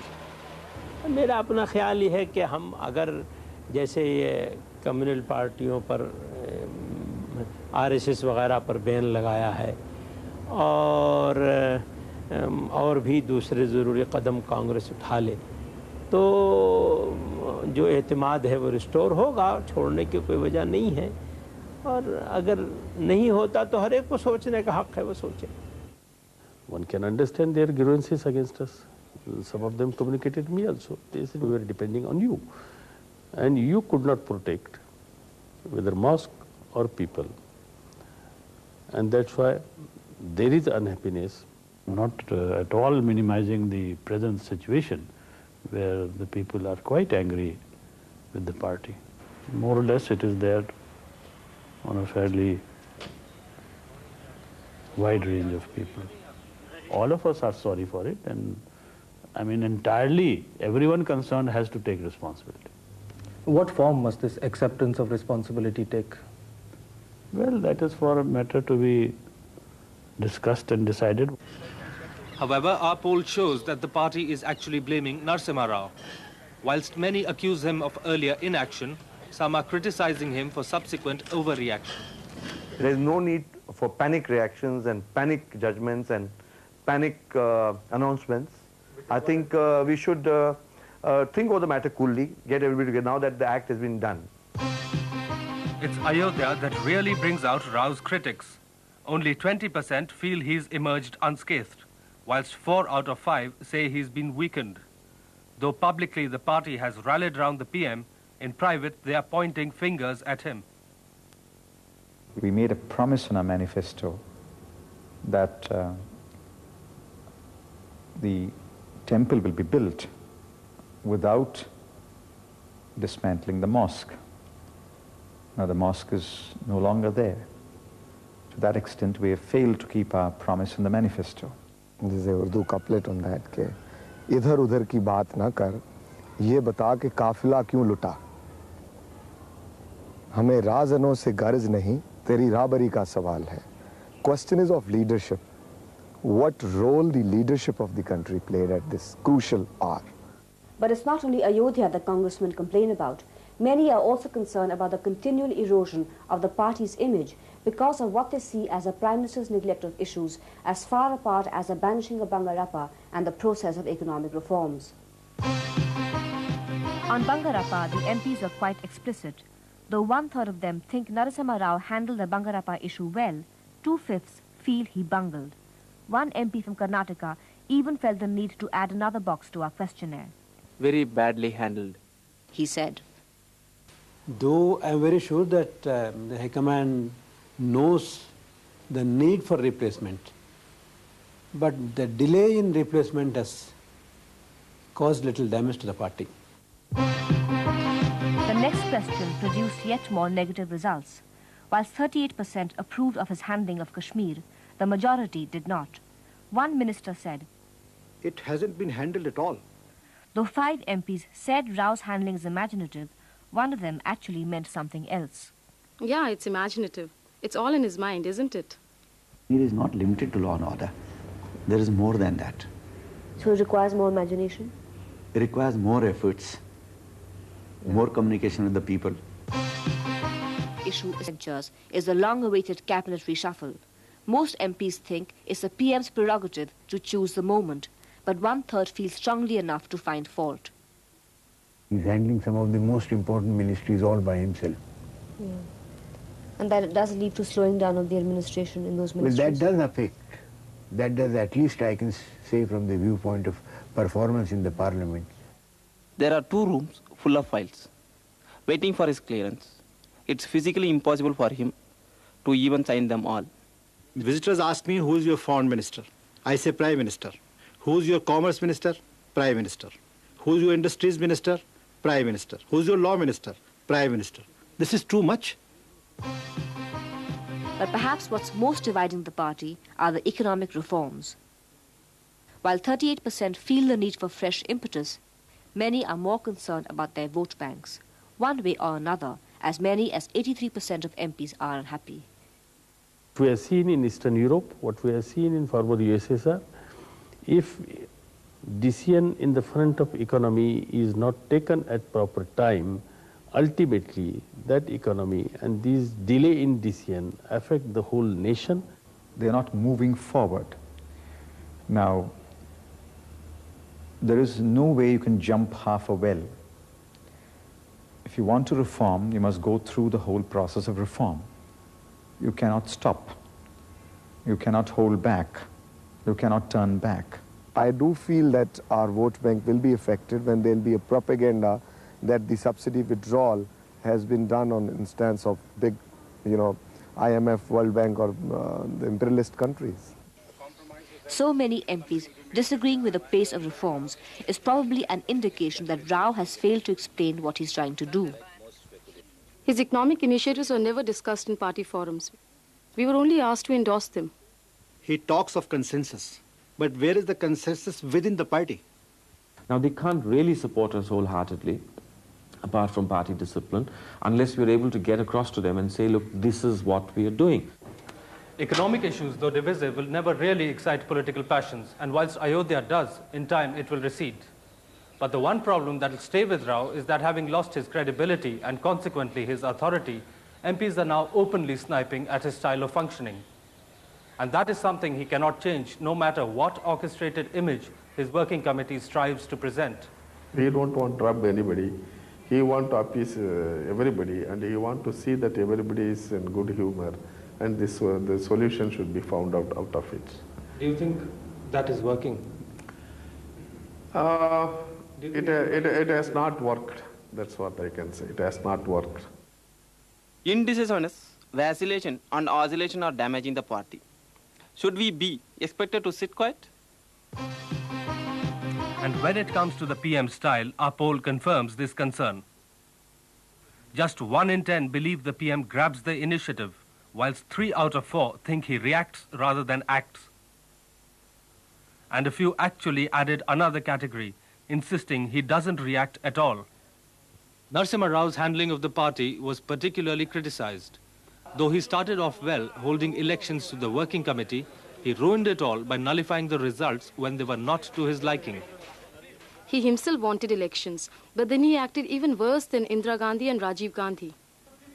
An example of such concerns is the fact that the vacancies in the CWC have not yet been filled, and the Congress Parliamentary Board remains unconstituted. I don't understand explanation for this delay. And 1.5 years is a quite a lot of time, and he should take that decision as early as possible. The quality of Rao's leadership is also under question. Other than Punjab, the party has scarcely made any gains. In fact, many fear it is losing ground. You mean the party is actually slipping backwards? That's what my apprehension. What are the reasons for this, Mr. Ramamurthy? Reasons were the communication gap between the party workers and the party hierarchy. In UP, where the most ground has to be covered, the party continues to be a collection of factions, more interested in fighting each other than the BJP. Voters are in the huts, voters are in the slum area, voters are in the interior villages. There we have to reach. They are eagerly waiting for the Congress people. So why is the Congress party not doing this? Because they are busy in their own survival. I think the centre and our central leadership has to now make up its mind that a group of 3 or 4 or 5 or 6 people in UP have to be developed, have to be pushed. So, not surprisingly, Rao's stock as party leader is much lower than that of his predecessor. Despite his more democratic functioning, only 11% of the MPs think he's better than Rajiv. However, when we asked MPs to compare them as prime ministers, the results were surprisingly different. More than half the MPs say he's as good or even better. The qualities they appreciate are his political experience and ability to walk the tightrope. So, the overall assessment of the MPs is that Rao has functioned fairly well as the head of a minority government. Half of them grade him as excellent or good, but 1 in 6 put him down as bad or very bad. But the real question is, how long can Narasimha Rao survive? He lacks charisma and has no political base to speak of. Many say the only factor that keeps him in power is the composition of the Congress Parliamentary Party, which is dominated by South Indian MPs. Whilst a man at number 1 Racecourse Road looks a likely successor, Rao is reasonably safe. If Arjun Singh becomes PM, we'll all get a few favors done. But what will happen to the country? Do you have ambitions to be Prime Minister someday? Well, this is such a, what you call, ghisa-pita question that I don't even feel like answering it. You are not willing to put on record yes or no that you do have... Why should I? I think that's what I'm saying, that this is a question which is misplaced. Sharad Pawar, who'd reached a temporary understanding with Arjun Singh at Tirupati, is now much closer to the Prime Minister. He too is not keen to see Arjun become number 1. So in these circumstances, what is the answer to the question, how long will Rao last? The PM came out with a less than convincing vote of confidence from his MPs. While only 58% were certain he'd last 5 years, fully 40% were either sure he'd be toppled or were uncertain of his future. What I read is 60% believe that he will continue. Isn't that a remarkably low figure of confidence for a Prime Minister to have? No. On the contrary, it's a good figure. So the final tally of the eyewitness poll of Congress MPs is like this. On the negative side, 4 out of 5 MPs think Ayodhya has diminished Rao's stature, and 4 in 5 disagree with him on the economy. The good news is that half of them think he's a good Prime Minister, and yet 40% can't be certain he'll last. No one gave us a convincing answer as to why, but one MP did try to explain it in traditional political terms. The biggest question bothering me right now is, with whose photograph do we go to the next elections? And there we take another break. But then, the BJP, as the country's opposition party stands at a crossroads, we ask, which way will it turn? And Atal Bihari Vajpayee speaks his mind as the party's moderates start hitting back.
रजनीगंधा पान मसाला बिगड़ी बात बनाने वाला रजनीगंधा के संग हंसी है समा रजनीगंधा पान मसाला.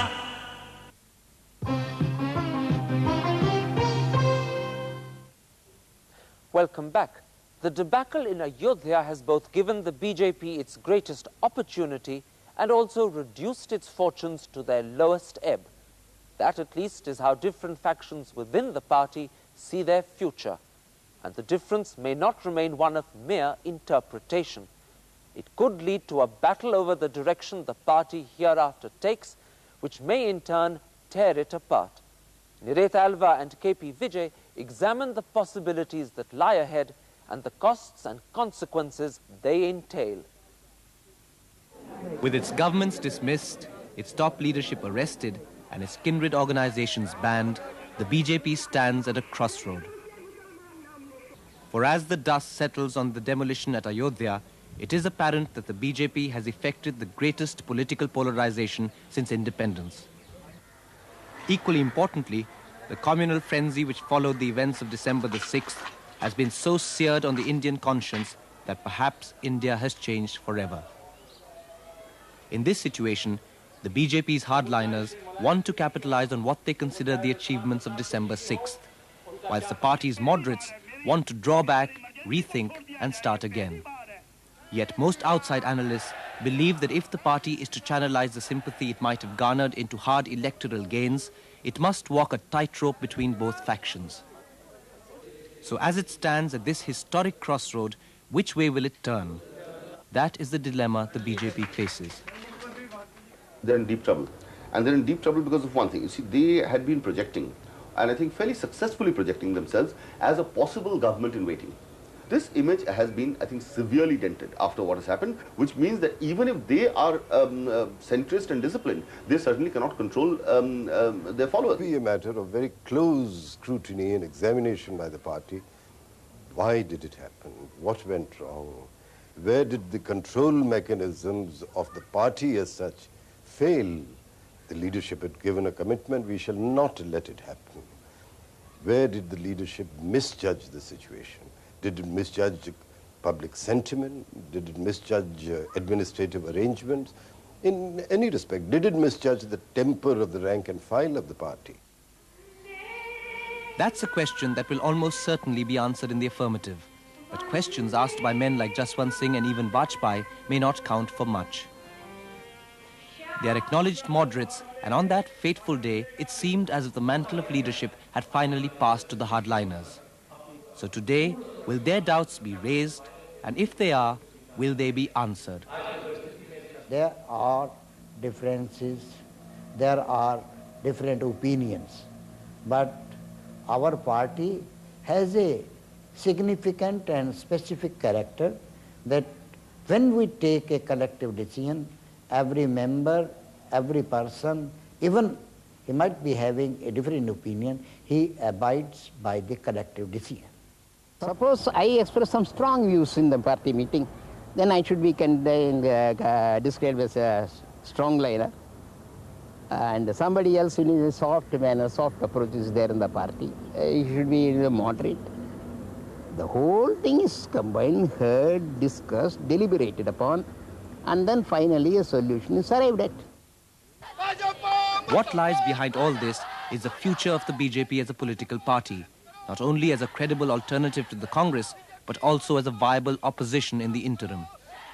And here, since the first task was to limit the damage done to its reputation on the 6th, the moderate line prevailed. We are sorry we could not prevent a section of car sevaks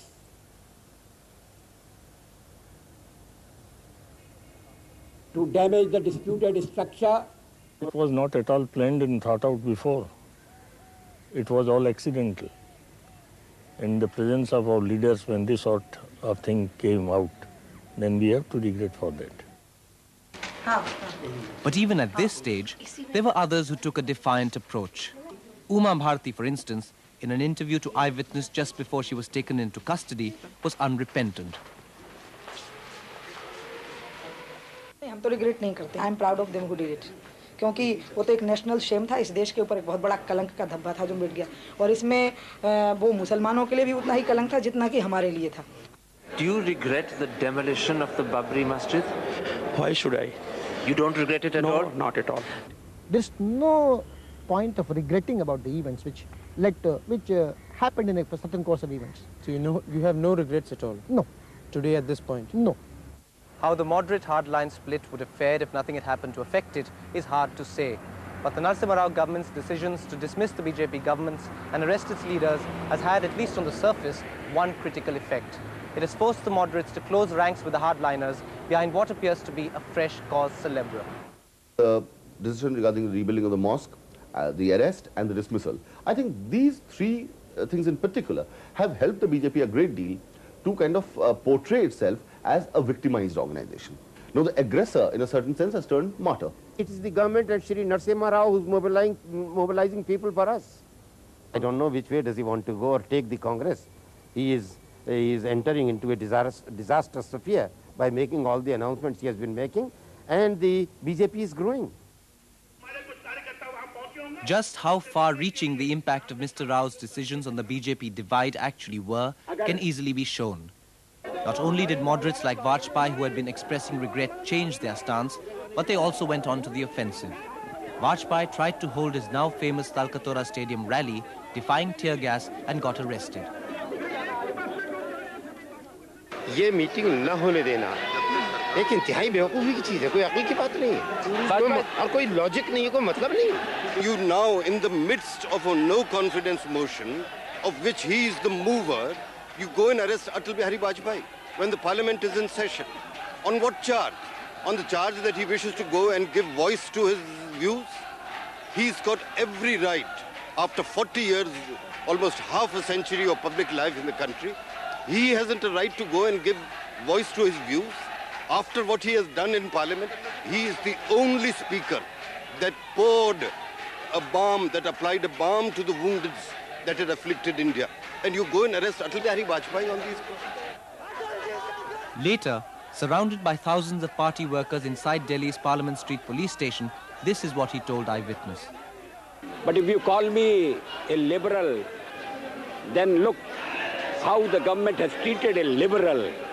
If they won't allow a liberal to hold a public meeting, their real face has been unmasked, and they deserve to be thrown out. So gone was the public image of a shaken and divided party. What replaced it was defiance and determination to fight to the finish. और हम सरकार से कह रहे हैं, तीनों प्रादेशिक सरकारों को भंग करने की गलती मत करो, इसके गंभीर नतीजे होंगे. सारे देश में इसका आपको मुकाबला करना पड़ेगा. शांतिपूर्ण तरीके से हम लड़ेंगे और हम जनता के बल पर लड़ेंगे, कानून के बल पर नहीं. This country should be declared as Hindu country, Hindu Rashtra. It is a Hindu Rashtra.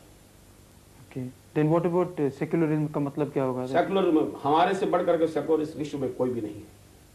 But have Mr. Rao's ham-handed responses really united the BJP just when divisions threatened its ranks? Or to put it differently, is this really a victory for the hardliners? Will the Joshi-Uma Bharti line now reign supreme with Advani uneasily shifting positions? Or will the fight between the moderates and hardliners simply disappear from public view but continue within party ranks? There are differences of looking or perception. There are viewpoints, and those viewpoints are asserted. Those will continue to be discussed because it's an evolutionary situation. The Bharatiya Janata Party is not a static organization. It is dynamic, and it is growing, and it will grow every day and every hour, and if it is to grow, it must continue to discuss. Despite the apparent consensus within the BJP, there are several questions which remain unanswered. It's over these that the moderates and hardliners could still fall apart. How will the party pursue Hindutva? What relations will the BJP seek with organizations like the VHP and the Bajrang Dal? And what sort of strategies will be adopted in the coming months? They don't know what line is actually going to sell and who will be the leaders. See, so I think they're in a serious dilemma. There's a serious danger that the militants in the movement, people like Ashok Singhal, Sadhvi Ritambara, Uma Bharti, these are the people who seem to be getting the public accolades. In fact, much of what the BJP does will depend on what the government does. And the stronger the line the government takes, the greater the chance of the hardline faction in the BJP gaining ground. For instance, the decision to rebuild the mosque has given the hardliners a rallying point that might be hard for the moderates to ignore. अगर अभी वहाँ मस्जिद बनाने की कोशिश की तो करोड़ों लोग हम वहाँ ले जाएंगे. हम ना पहुँचेंगे तो भी लोग वहाँ पहुँचेंगे, लाखों लोग अपनी जान दे देंगे, हम सब अपने प्राणों की बलि दे देंगे, लेकिन हम वहाँ मस्जिद अब नहीं बनने देंगे. अगर आज नरसिंहा राव और वहाँ पर मस्जिद बनवाने की बात करते हैं तो मैं समझता हूँ एक नरसिंहा राव दूसरे बाबर के रूप में हमारे सामने में आएंगे. बाबर राष्ट्र विरोधी था, इस देश का पैदा हुआ नहीं था, विदेशी आक्रामक था. तो जैसे विदेशी आक्रामक के साथ में व्यवहार किया जाता है वैसा हम राव के साथ करेंगे. The reconstruction of the mosque, whether you call it a structure or a mosque, is not acceptable. However, at the end of the day, the BJP with its long-term goal of taking power at the center will probably avoid the path of total confrontation. After all, spearheading a purely religious movement could even invite its de-recognition as a political party. That means a complete victory for the hardliners is ruled out. My feeling is the Sangh Parivar will assert, and it will have to assert very strongly in favor of the moderates in the BJP, because surely, see, the RSS would not like Bal Thackeray to take over the agenda. They would rather have a Advani or a Vajpayee who can be controlled by the Sangh. It's on the middle ground over how to implement policy that the moderate hardline battle will take place. First, the whole question of Hindutva. Perhaps the BJP slogan has captured the public imagination, but it has also become synonymous with yatras, the temple-mosque dispute, and an exacerbated communal divide. In fact, many members of the BJP openly acknowledge the need to make Hindutva more of a philosophical abstraction and less of a purely cynical emotional issue. People go by just some catchy slogans, and there is a group of people, elitist amongst the Hindus also, who do not understand anything about Hinduism. It is not a sect, it is not a creed, Hinduism, it is a way of living. So that is known, sometimes if you put it in Sanskritized word, Hindutva. I don't think Hindutva is a pursuit that you delineate in terms of step 1, step 4, step 7, etc. Hindutva is really the articulation of really reasserting, reawakening national consciousness about the civilizational core of our nationhood. Even if the moderates carry the day on this issue, the problem with their attempts to redefine Hindutva is that it has to happen at the same time as the BJP prepares for an all-out offensive against the dismissal of its government and to secure the release of its leaders. Will the logic of the latter force the former into the background? It might. But the first signs are that the campaign against the dismissals will be constitutional, which suggests that the two can happen together. We will do everything within the framework of the constitution, whatever legal, whatever constitutional, and we hope that the people in Delhi, they will also do according to constitution. आवश्यकता पड़ेगी सत्याग्रह भी करेंगे, पर प्रारंभ में तो public meetings करेंगे, pamphlets का डिस्ट्रीब्यूशन करेंगे, कितना गलत काम किया है सरकार ने ये बताएंगे, तो समझाने बताने के अंदर ही कोई मिलिटेंटली कोई इसके अंदर करने की बात इसमें नहीं आई है. This will be a kind of blow hot, blow cold strategy aimed at putting a lot of pressure on the government, and also what they will try to do is to create a division among the non-BJP forces, because in the final analysis it does not help the BJP if all the non-BJP forces combine. What then of the way the BJP will conduct its future relations with satellites like VHP and Bajrang Dal? In December, they seemed to lead whilst the party followed. Surely in future, the party will want to go its own way, loyal to the Sangh Parivar, but clearly separate and with its own distinct identity. The whole Ram Janmabhoomi movement, instead of being the vehicle of the BJP, which the BJP would have liked it to be, became instead the vehicle of the Vishwa Hindu Parishad. Although organizations like the Vishwa Hindu Parishad, the Bajrang Dal, the Shiva Sena, to some extent even the RSS, they might have gained from it, but not BJP as a parliamentary political party. The point is they have their separate field of activity, we have our separate field of activity, and this common purpose of building a temple is there, that's all. And when it comes to political strategies and policies, the issues on which the party will stake its future, the fight between moderates and hardliners could be particularly severe. The start of this could be the removal of Joshi as president. The battle to succeed will determine the content of what follows. I think BJP does have to make a very careful reassessment now. This is not the first time. After all, the Janasangh had to do a very careful reassessment when it changed its line from what used to be known as the Balraj Madhok line of Qatar communalism to the Deen Dayal Upadhyay line of a more broad socio-economic program. It did a reassessment at that time, and it took the correct turn. I think now again it has to do a reassessment, and I hope that it will return to something like the Deen Dayal Upadhyay line, rather than get pushed towards the Balraj Madhok line. And I think today it is closer to the original image of the Janasangh than to the revised image of the BJP as it was made by Deen Dayal Upadhyay. Which way the battle for the BJP goes is hard to tell, but what is certain is that this will be a fight for the soul of the party. And with the political divisions in the country growing, and with a midterm poll seeming a distinct possibility, what happens to the BJP is not just a party matter, but a national issue. After all, the winners of this internal feud could emerge as the next rulers of the country. Although most BJP leaders have either become controversial or lost credibility, for many there is still one who commands respect. He is often described as a lone voice in his party or even just a liberal facade to disguise a less tolerant reality. But whatever you think of him, Atal Bihari Vajpayee has a way of speaking out when the chips are down. And that's exactly what he does in this interview.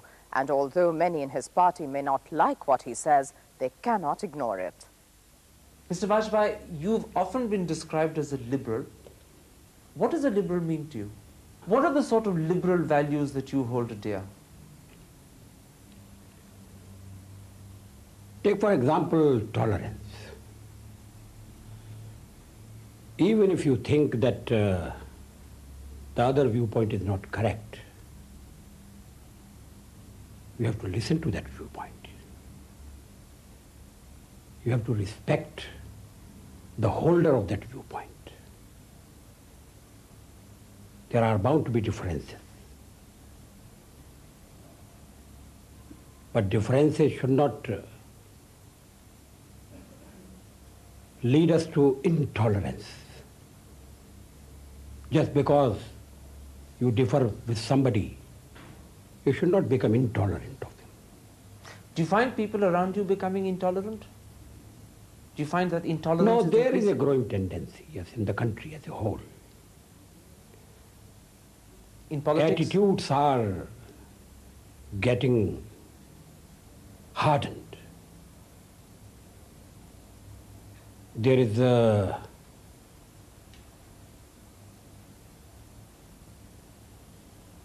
keenness to debate is no longer there. To argue the case.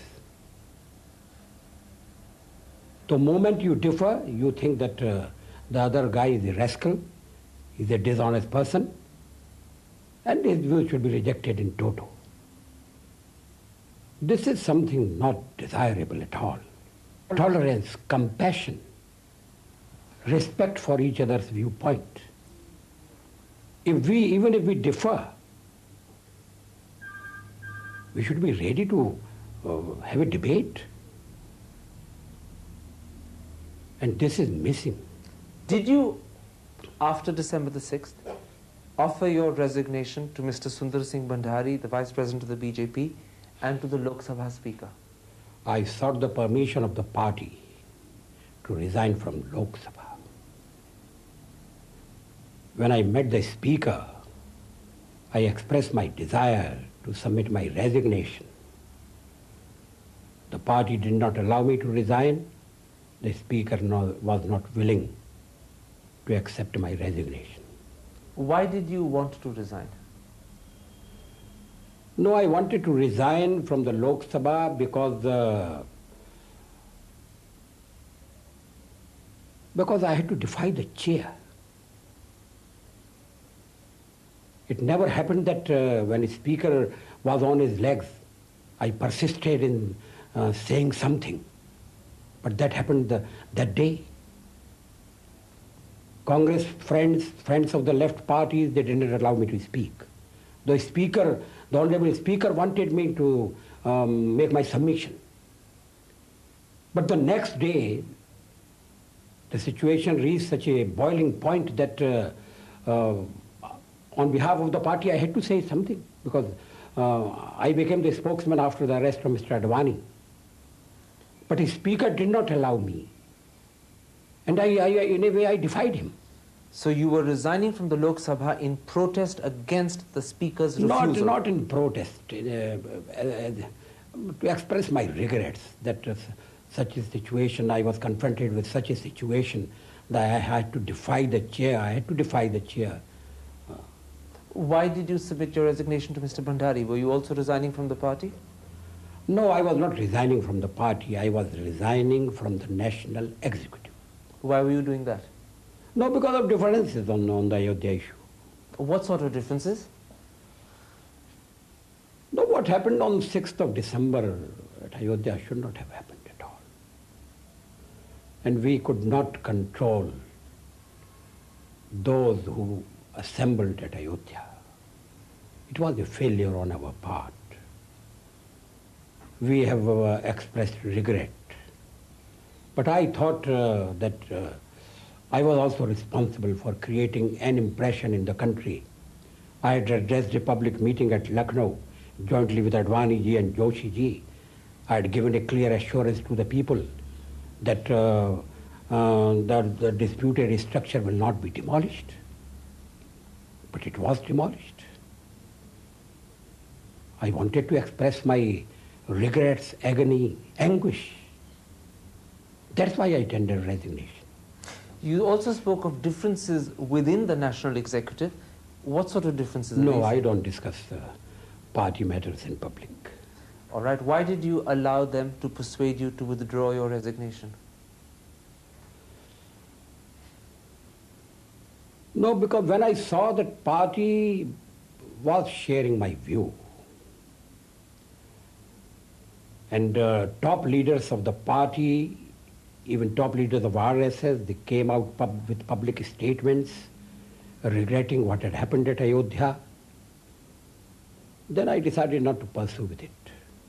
Did you say the party shares your view? We view that what happened at Ayodhya was regrettable, but was unfortunate. They don't describe it in the terms in which you describe it. There is a fundamental difference of quality. No, I don't think there is any fundamental difference. The terminology is the same. The party is anguished? Party regretted. And is anguished, as you said? No, that may be my personal feeling, but there the are party people. accepts a failure, another one of your words? Yes, to maintain discipline, to keep the flock together, yes. Let me put it differently. Are you happy that they succeeded in persuading you not to resign? No, I don't propose to reply to that question. Whether I'm happy or unhappy, that is not very important. Sounds as if you're unhappy. It's very easy to say I'm happy. I wish it were so simple. It's not so simple. So you are unhappy. Please put another question. Mr. Vajpayee, what are the sort of things that make you unhappy as a party man?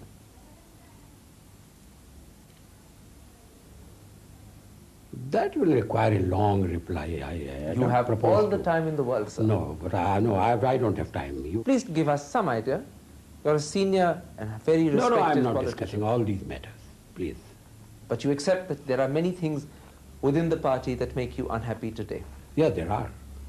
Many things? Yeah.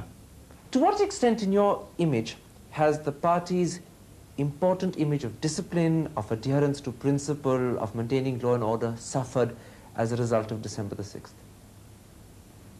To some extent, yes. To a great extent? No, to some extent.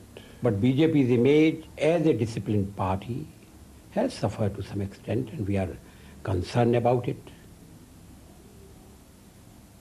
But as I said, the party has the strength to surmount these temporary setbacks. All right, surmounting setbacks does require rethinking.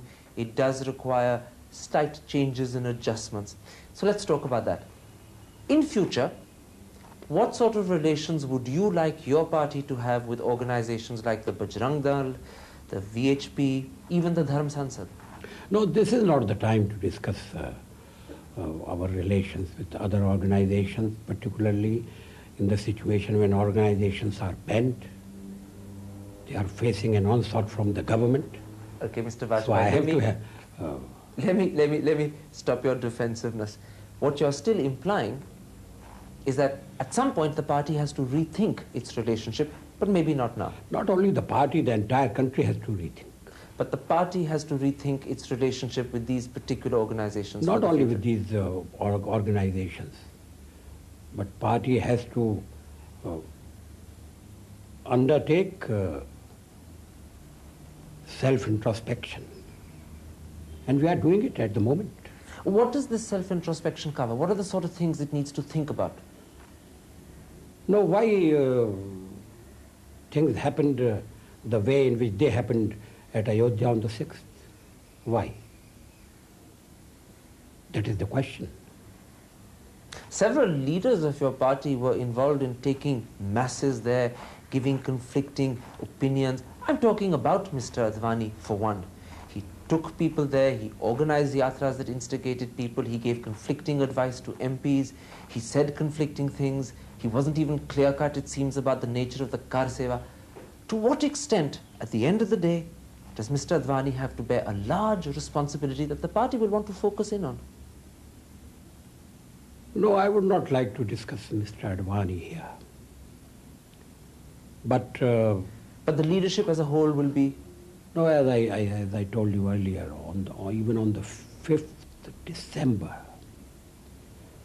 we were convinced that no damage will be caused to the disputed structure. We thought that those who had collected at Ayodhya will abide by the decision taken by the top leadership. Unfortunately, they did not do so. What you're saying is that there was a failure of judgment by the leadership, and that needs to be introspected upon. Yes, we miscalculated, yeah.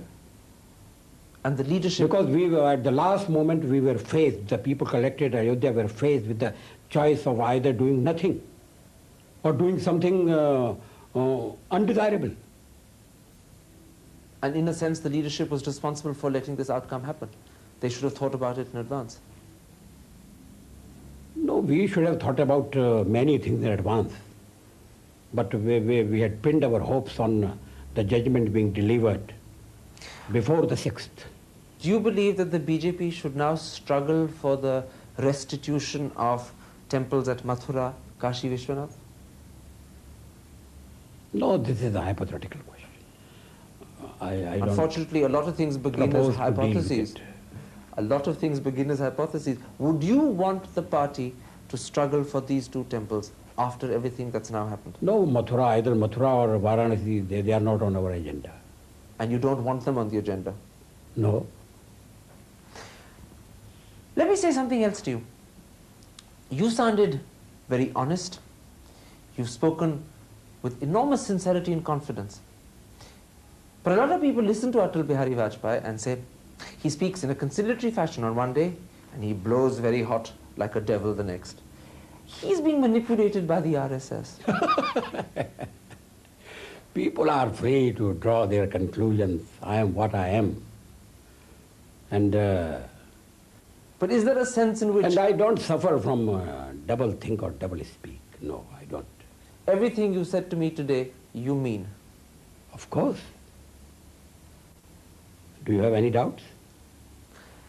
In which case, why have you publicly told us that you wanted to resign from the NEC? Surely these are factors that will embarrass the party a little. Why have you told me this? Because you asked me a question and I wanted to be truthful. I didn't want to hide facts. Do you also want to push the party by making public your position towards coming closer to your thinking? No, no question of pushing the party. It's moving there anyway. I do place my viewpoint very strongly in the party, before the party. Do you think your colleagues like you in the party, your senior colleagues? You direct that question to my colleagues. In which case, my last question, Mr. Advani. Mr. Advani? My apologies, a Freudian slip. In that case, Mr. Vajpayee, is there any chance of your wanting to resign from the National Executive or Parliament again in the foreseeable future? Can you see anything happening that might make you want to resign again? No. You're going to stay in the National Executive for the foreseeable future? Yes. Mr. Vajpayee, thank you very much. Thank you. And there we take our last break. But then top Indian politicians join us to debate how India after Ayodhya will fare in 1993.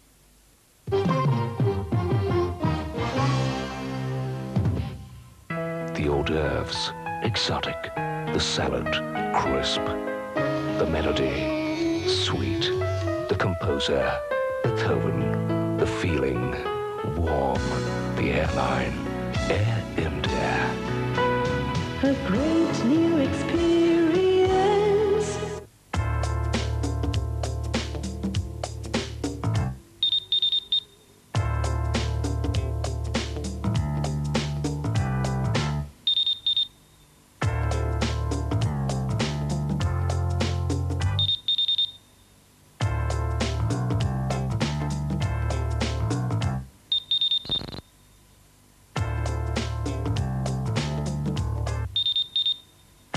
Odyssey from VIP.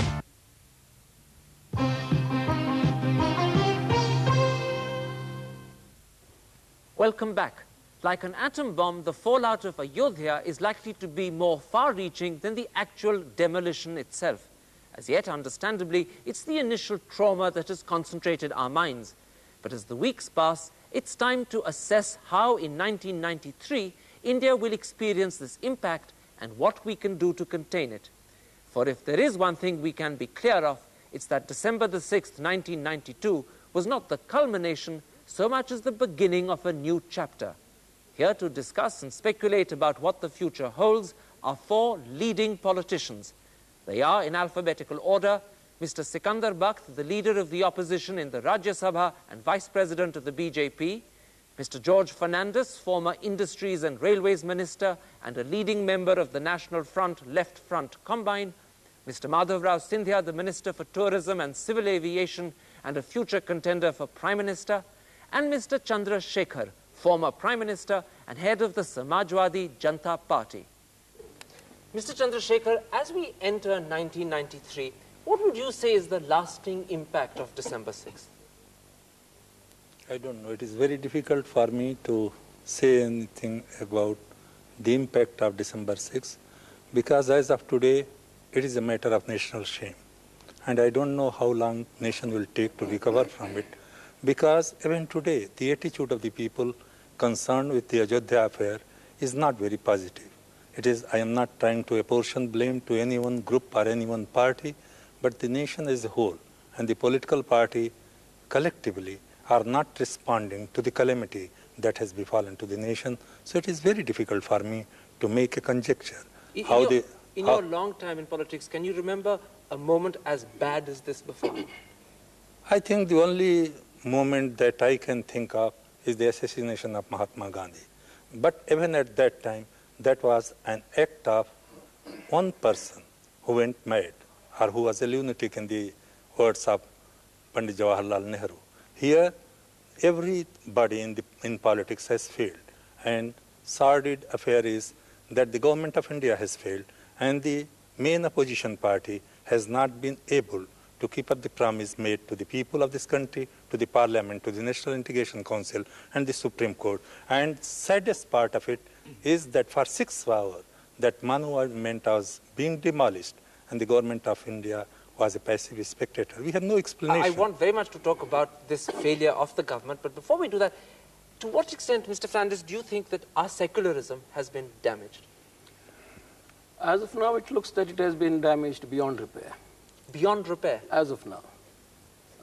Because you have one side which is just not prepared to admit the fact that there has been any wrong committed in Ayodhya.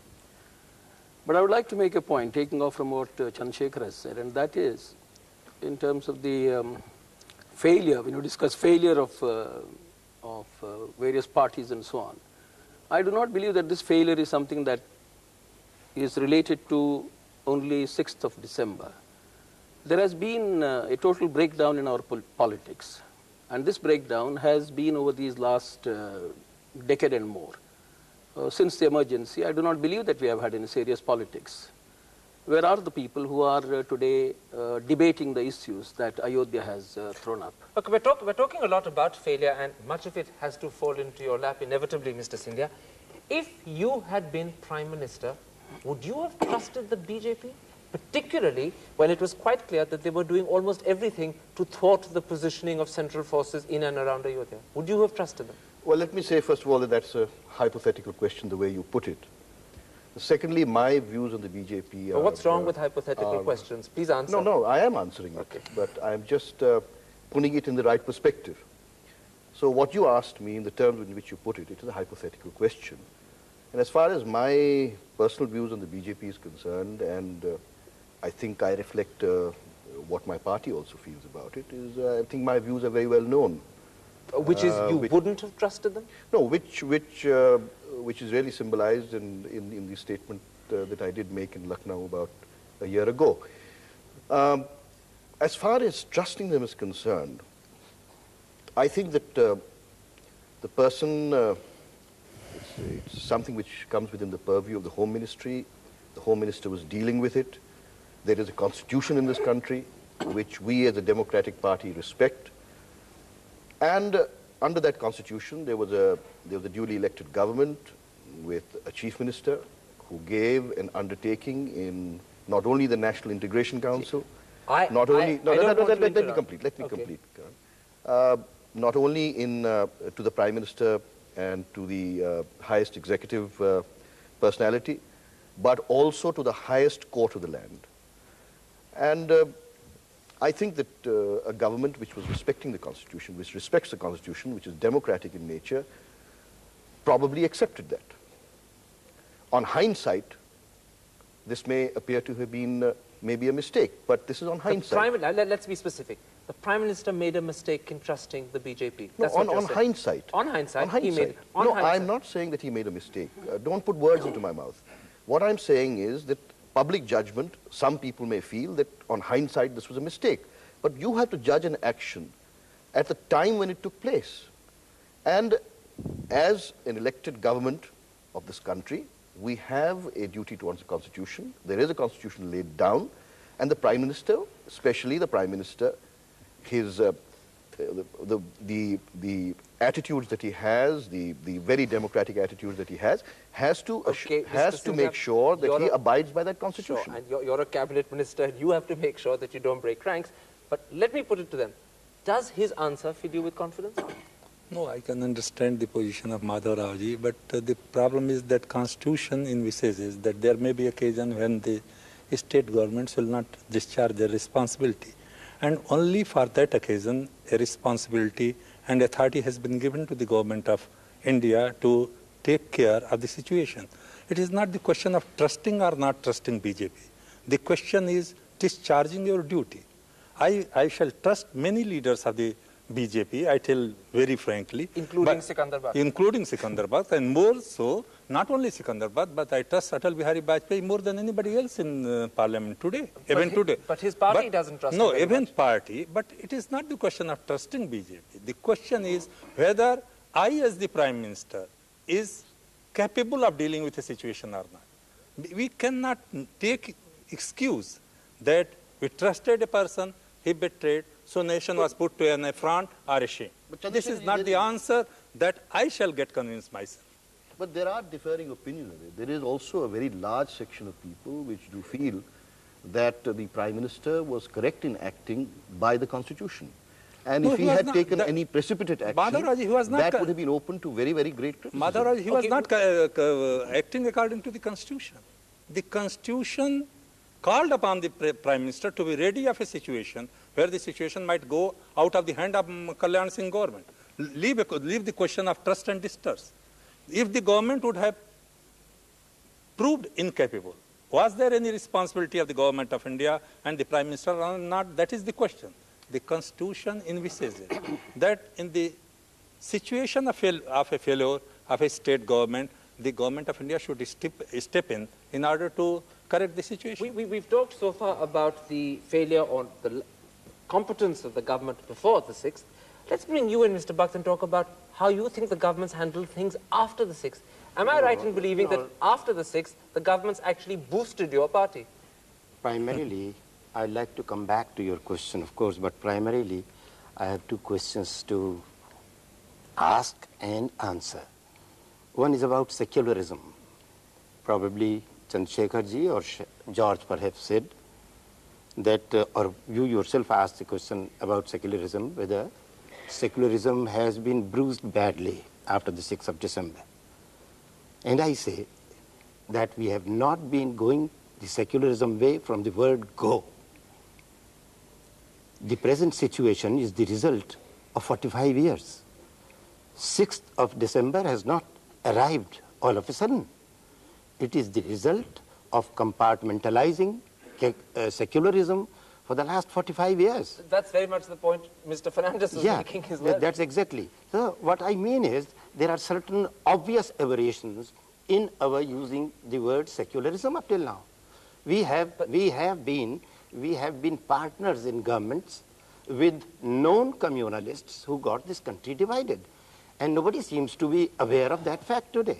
You were partners in government once upon a time with Mr. Chandrasekhar. Yes, quite right. No, I am talking... Although he wasn't part of the government, but he was part of the party. I am talking of the historically known communalists. I am talking of those communalists who got this country divided on the basis of two-nation theory. They are very much in the polity of this country today, and they are very much right in the lap of those who claim that they are the saviors of secularism in this country. You've moved this discussion dramatically into the sphere of communalism much earlier than I wanted to. No. Do you see him as a communalist? Have I finished? Have I finished, George? I was Well, wondering. if you ask me about Sikandar Bakht as a person, no. But if you ask me about his party, well, at the moment, I think the actions of the BJP are nothing but action. I'll come to that. The I question don't is think that probably some of us... Do you see the same threat of partition looming ahead of us again? I'll come back. No, I believe in the inner resilience of the Indian people. I believe in an Indian tradition which has not happened just yesterday or today. It's happened over the last 5,000 years. And I believe that society, Indian society, over the years... I'm relaxing. I thought that he put a question to me. Please continue. Please continue. I want to carry the discussion Please on, continue. that's why. Please continue. So, over the last 5,000 years, all Mother India has embraced all those who came to India. They've grown up as equals. They have received shelter here. And the whole society has got integrated. As a result of the integration, I don't think an artificial compartmentalization which a particular political party is trying to achieve in India to achieve its political objectives is really possible over the long term. Because look at the way, even from the economic angle, how the integration takes place. I mean, the glass makers and the bangle makers of Firozabad are predominantly Muslim. Let me complete now, Karan. It's you who's interrupting too often now. Let me just complete. The bangle makers... I thought I'm totally lost. Let me just... Please go All right, ahead. if I could just... No, please now go that ahead. you've asked me to come in, let me just complete my statement. All right. You see the relationship between the bangle makers of Firozabad and those who ultimately sell those goods. It's a complete sympathetic relationship between the Hindu and the Muslim. You see the same thing in the brassware producers of Muradabad. You see the same thing in the weavers from Varanasi. And the same thing amongst the leather makers of Kanpur. So therefore, it is an integrated society over a very large number of years. And I don't think it can be dissected artificially overnight. Okay, let me come back to you, Mr. Sikandar Bakht. There is a feeling over here that your party has awakened something that may have been slumbering, but you've let a genie out of the bottle. Well, Hindu assertiveness. Do you accept that, Charlie? No, I don't. Because unfortunate is that in this country, my feeling has been that we have been applying the yardstick of communalism or secularism only on the Hindu, to which I don't agree at all. Unfortunately, you see, as far as Ayodhya is concerned, the 6th of December was a mere aberration. But from whatever we have been doing during the last 45 years, encouraging the old communalists in this country, something had to happen. And in fact, if you look at it, Ayodhya is in fact a massive protest against the re-emergence of the polity of pre-1947 which got this country divided. No, I don't think that's right. No, Sikandar Bakht, well, that's how I feel. That's how I feel. Let me make a point. Please. And this point goes back to 7th of August 1990, when the Mandal Commission recommendations were implemented. There was noise from the BJP. There were noises that the support of the government would be withdrawn. I went and met Lal Krishna Advani. And I told Advaniji that the direction that he was taking in terms of withdrawing support to the VP Singh government was not right. And you know Lalji's reply? Lalji said, George, you have left us with no alternative but take to Hindutva. In other words, if 7th of August 1990 had not taken place, no, but what's wrong with Hindu? That's the tragedy. So what you're saying is it was politics. It was politics. Not what he Again, claimed. Absolutely. George is only, I'm sorry, Karan, George is only confirming what I have said. What's wrong with Hindutva? I want to know. Hindutva is the faith and belief of the Hindu. Will you put the same question about Islam? You shouldn't. Because our secularism will be a very weak secularism. It doesn't permit an individual to follow his faith. Mr. Chandrasekhar. The whole problem is that we are digressing from the issue. There are two things. We can go into the debate about secularism and communalism. Here is the first question you raised about the responsibility of the government. The responsibility of the government will remain always, whether there is a secular government or a communal government or a Hindu government, because even if a Hindu government is there, there are certain primary duties which the government should perform, because the protection of the life and property of the citizen is the primary duty of a government. And Kalyan Singh government has failed on that. Whether it is a secular government or communal government, under the Indian Constitution, the government has no moral, constitutional, legal right to remain. And Kalyan Singh reacted morally. No, yes. When he resigned, you see, when he reacted morally. He resigned, but the way the masjid was demolished, that was a matter of shame. I am not coming to communalism and secularism, but there is a feeling, not only feeling, the way BJP has been taking the issue and has been trying to divert the mind of the people from the real problems to communal frenzy or emotive issues, that is a matter which cannot be justified by anybody who has the progress and prosperity of the country in mind. There is a very important point that Mr. Chandrasekhar Meaning, was this, I mean, we are forgetting history. No, this issue, just a minute, this issue has been there for the last... No, Sikandar, no, Karan, let me, this is why if a mosque would have been demolished or a temple would have been demolished, you have demolished history. No, I don't say that. The history of more than 400 years old. That this issue has been there right from 1936. So are you why was it a slumbering issue till 1986 for 50 years? Are you trying to rewrite history? No, I have not finished. Mr. Kara, he is answering his own question. What I'm saying Which is that issue was there, but masjid was never demolished. No. It was No, it's not that. BJP government to be there to demolish that. No, that's not the point. Let me finish my point, Karan. What I was saying was that somebody, you said that BJP converted it into a communal issue. What I say is, this issue came as a national controversy only in 1986. Okay, nobody seems to be wanting to tell this country that who's the culprit who converted this ordinary issue into a national controversy. Let's not let ourselves get lost in history. There is an important issue Mr. Chandrasekhar raised, which is that the BJP has, in a sense today, unleashed a genie out of the bottle. There is a mood in the country of awakened Hindu assertiveness. Can you, or should I say, do you want to put the genie back? No, I don't think it's really, I don't even really think the genie is really and truly out of the bottle, so to speak, because militancy is something which Hinduism has never really recognized. My objection is that the BJP seems to have hijacked my religion. I'm very proud of being a Hindu, just like every Muslim should be proud of Islam, like every Christian should be proud of Christianity, and every Sikh should be proud of Guru Nanak Dev. I'm proud of being a Hindu. And nobody can disagree. But my religion has been hijacked by an irresponsible mob who is masquerading in the name of Hinduism. I'm a Hindu, as I said, I'm proud to be a Hindu.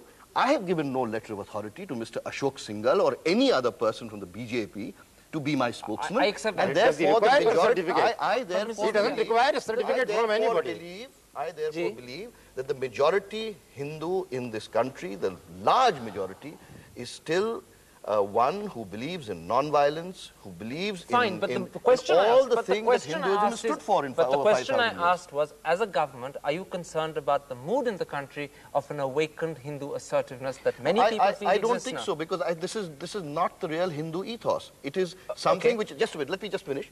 The BJP, where I fault the BJP, is that they whipped communal frenzy up in the Hindu. It's something artificial. It's something which is, it is something which is alien to the Hindu, and it is not something which can ever survive long term. Yes, it has to subside. They will. They have very cleverly through. You said that secularism has possibly been irreparably damaged. Do you believe that there is an awakened Hindu assertiveness, this mood of frenzy? Oh yes, and I am surprised that Madhav should be so complacent about it. For the reason that it is not just the awakening at one level. It is the fact that there isn't any countervailing campaign at another level where people are brought back to their senses. I was just going to bring this up. So, do you share that feeling? No, I think that we should not be too panicky about this immediate problem that has come up.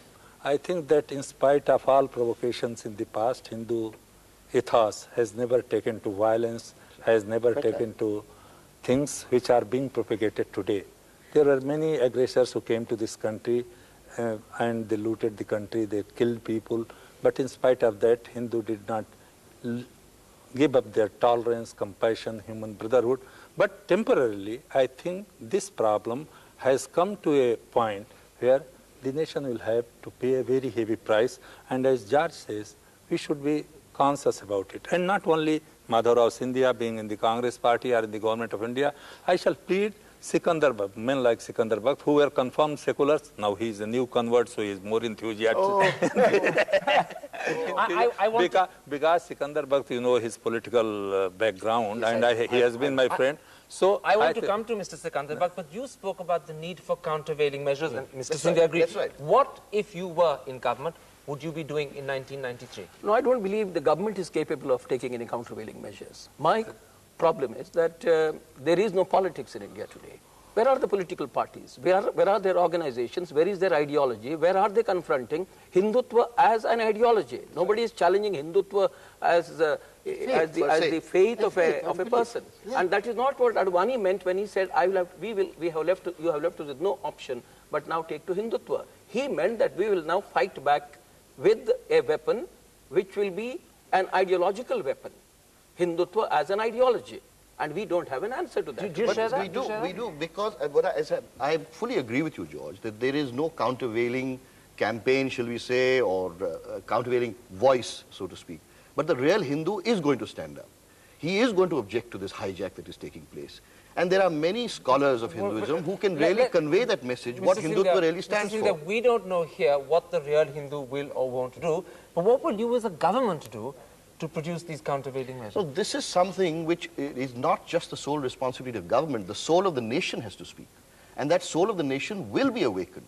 The conscience of the nation will be aroused. We're speaking philosophy. What will the government do in 1993 to ensure that the tolerance and the Indian ethos Well, I think we've itself? already taken, the government has already taken certain decisions the day before yesterday. I think speedy implementation of those decisions are extremely necessary to slowly start the situation normalizing, and for the majority moderate Hindu to really understand what the BJP is after, to really expose the true nature of the BJP and arouse his real Hindutva instincts. Okay, let's put this to Mr. Sikandar Bhatt. They've taken a lot of decisions. Are you running scared? No. Or? I'm saying we should be grateful. I mean, they are doing wonderful things. Wonderful things. And like banning organizations, like dismissing duly elected governments. Well, if they continue, and no, I don't think he was referring to that. Is this making you as a party and a movement stronger? Of course it is. I mean, say, you see, he was talking about hijacking the Hindutva, etc., etc. Go to the people and find how is it that they are reacting. Unfortunately, as I'm sorry to be saying... I'll come back to Mr. Scindia in a moment, but let's just bring them in. Mr. Bhatt says everything that this government is doing is counterproductive. No, I tell you, confrontation does not arouse the feeling of tolerance. So any attempt of confrontation from their side or this side is not going to bring any improvement in the present situation. What I shall like to plead, that if you want to fight back Hindu communalism, you should be a little tolerant in dealing with them, and you should not put yourself into wrong. You mean don't dismiss governments? Don't dismiss government if it is necessary, but you should have you will have to give the reason. But unfortunate thing is that a person of Mr. Advani's stature says that this will pay our party, but this will harm the country. And he is proud of saying this. It can happen only in this country, that the leader of the opposition himself declares in the House of Lok Sabha that I know that this attitude of the government and other opposition parties is going to benefit his party, but at the cost of the country. So we expect some response from Mr. Advani also in correcting the situation. The question is these rash actions. That is towards what? They are absolutely rash. Are they strengthening the constitution of the country by dismissing governments like this? Just 1 minute. This is why I told that the immediate reaction of Mr. Advani and Atal Bihari Vajpayee both after the demolition was very sober. Advani was arrested and all of a sudden they took right about turn.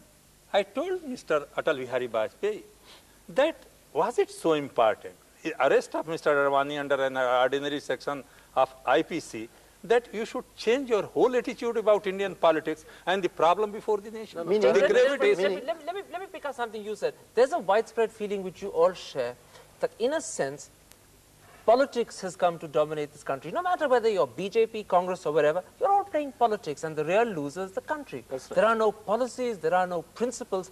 And one of the most widespread cynical feelings outside is that ye sare neta hi hain. They just fight and quarrel with each other. Politics, don't defame politics. Immediate political gains at any cost. That is not politics. Politics is something much more moral, much more ethical, much more... so what you're saying... I was really wanting to know from Chandrasekhar ji. Karan, I just wanting to know from... What about the right about turn? I have not been able to place it right. What happened? Mr. Fernandez. I believe that the BJP has come to believe that Ram is going to put it in power. So no matter what you do, they will use every opportunity, whether presented by the government or whether prevailing in the country as a result of the lack of any kind of an ideological fight back. Isn't this the point? Cynicism has taken over. Prolong the issue and keep it alive. I mean, this is I don't see why anybody should have any doubt on this. Mr. Chandrasekhar, as a profession, as a tribe, have India's politicians let her down? The Congress running a government in the partnership of Muslim League and on its own conditions. I hold you brief for the Congress. Gentlemen, we can't all talk together. I want to ask you, as a tribe, as a profession, given what you're talking about, the failure of there being a countervailing ethos, the failure of there being an ideology to fight Hindutva, as a tribe, have India's politicians let her down? Not individually, collectively. Well, I think politicians today, they are more required who can stand up and speak their mind. And they are being... It is, I think, by and large, we'll have to admit that politicians are by and large being tempered by things like vote banks and their long-term and medium-term future, or something like the BJP, their short-term future. And I think a responsible political party and responsible politicians of a political party should weigh up the long-term interests of the nation. And certain things that Mr. Buck just talked about, certain measures that have been taken by government, there are sometimes very inconvenient periods in a government's life when it may have to take certain decisions which may not be entirely palatable to everyone. I mean, I know what the situation... I know, just a minute. I know what the situation in Bhopal was. I can't speak really about Rajasthan and Himachal Pradesh because I do not have the personal knowledge of this, but I know what was happening in Bhopal. Ministers were distributing sweets in Vallabh Bhavan. They were receiving the Kar Sevaks back at the station with garlands. Bajrang Dal was allowed to roam the streets of Bhopal, shouting loud slogans, and just a minute, terrorize everyone. Now, what basically I feel, all right, even if it's temporary, what is important is what is the message that is going down to your administration. Exactly. Because ultimately, if it starts affecting the administration and the bureaucrat himself is double-minded, what really do the political masters want? Talking about hijacking. This idea that the bureaucracy in Delhi, in league with the bureaucracy in Bhopal, is now going to be the upholder of secularism in the country is not acceptable. Politics has failed. I am prepared to accept that position. Politicians have failed. I am prepared to accept that position. There are three people here who say, in one form or another, politics or politicians have failed. Do you at least accept that much? Well, yes, in a way, because I think we have been indulging for a very, very long time in the politics of electoral arithmetic. And that is what is failing this country, and that is what has resulted in the present But on the Karan, have you ever 6th of thought December. what type of politics you have promoted? You means media. Because any time, as Madhavrao said, a person tried to speak his mind, which was not very palatable at the moment, you people try to decry such politics. You people always encourage the politics, which was going to be the success of tomorrow. You can have that both ways, Mr. Chandrasekhar. No, it is not. Politicians wouldn't be there if there wasn't for the publicity the media gives them also. Yes, that is, and the politicians, let's not get into the that politicians who come out of publicity do these things which is happening in this country. let me ask you a simple question. Yes. The government has to get back on track.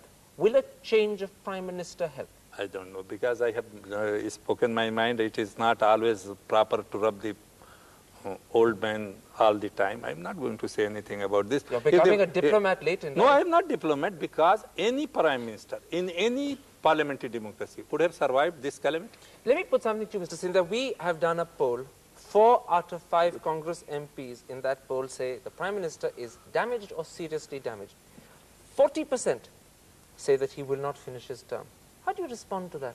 Well, obviously, I'm meeting a different type of Congress MP because that's not my feedback. And Would you accept that the party is concerned? The party, I think every political party is concerned. We are, as an Indian, we are concerned. I mean, apart from just being, what is the agenda? What is this nation after? What is the BJP after? I mean, are we thinking today when the world is progressing so fast, so in such an accelerated, such an accelerated pace? No, because the BJP is taking us backwards. He was talking about hijacking. I think he has hijacked the We have to look forward today. What is the agenda for the nation? Power. What? Let me look forward with a quick one-word answer from all of you. Are you optimistic for 1993? As of now, no. Mr. Chandrasekhar? I think the people's mood will change and 1993 will have a better time. Mr. Madhurao Sindhya? Yes, I think that 1993 will certainly be a good year. I think that we would get over this. I've already said that I think it's a temporary aberration. And I think that we would recover and we will normalize and we will go on to the bread and butter issues, which are what should be on the national agenda. Mr. Sikandar Bakht, will you be in power in 1993? I really wanted to... But in a word? In a word, no, I don't. I am a pessimist as things are. I'm not really very happy. And I wouldn't like to be daydreaming at all. मैं उम्मीद की एक शेर उर्दू में सुना दूं, पता नहीं आपके पैनल में मुनासिब है या नहीं, कि बाज़ औक़ात उम्मीद ज़िंदगी का बाइस बन जाती है, लेकिन उम्मीद न हो तो क्या होता है. बहुत अच्छा शेर है. हज़ार काफ़िला ज़िंदगी की तीरा शबी, वो रोशनी सी उफ़क़ के करीब क्या कहना. तो चंद्रशेखर साहब तो वो रोशनी देख रहे हैं, मैं अभी देख नहीं पा रहा हूँ. If hopes are dupes, fears may be liars. On that note, gentlemen, I'm afraid we've run out of time. Mr. Sikandar Bakht, Mr. Madhurao Sindhya, Mr. Fernandes, Mr. Chandrasekhar, thank you very, very much for joining us. Thank you, Karan. And that brings this special edition of Eyewitness to an end. But since it's also the start of a new year, let's leave the last word to perhaps the greatest Indian alive today, Mother Teresa. Here is an excerpt from her prayer for 1993, read at a peace rally at Rajghat. Goodbye and Happy New Year. So let us pray to Almighty God to give us that grace that we may be able to love one another as God loves each one of us. And the beginning of love is always forgive. Forgive. The fruit of forgiveness is unity and love. Therefore, in these times where we, our people, are suffering, let us forgive each other. Let us come and love one another as God loves each one of us.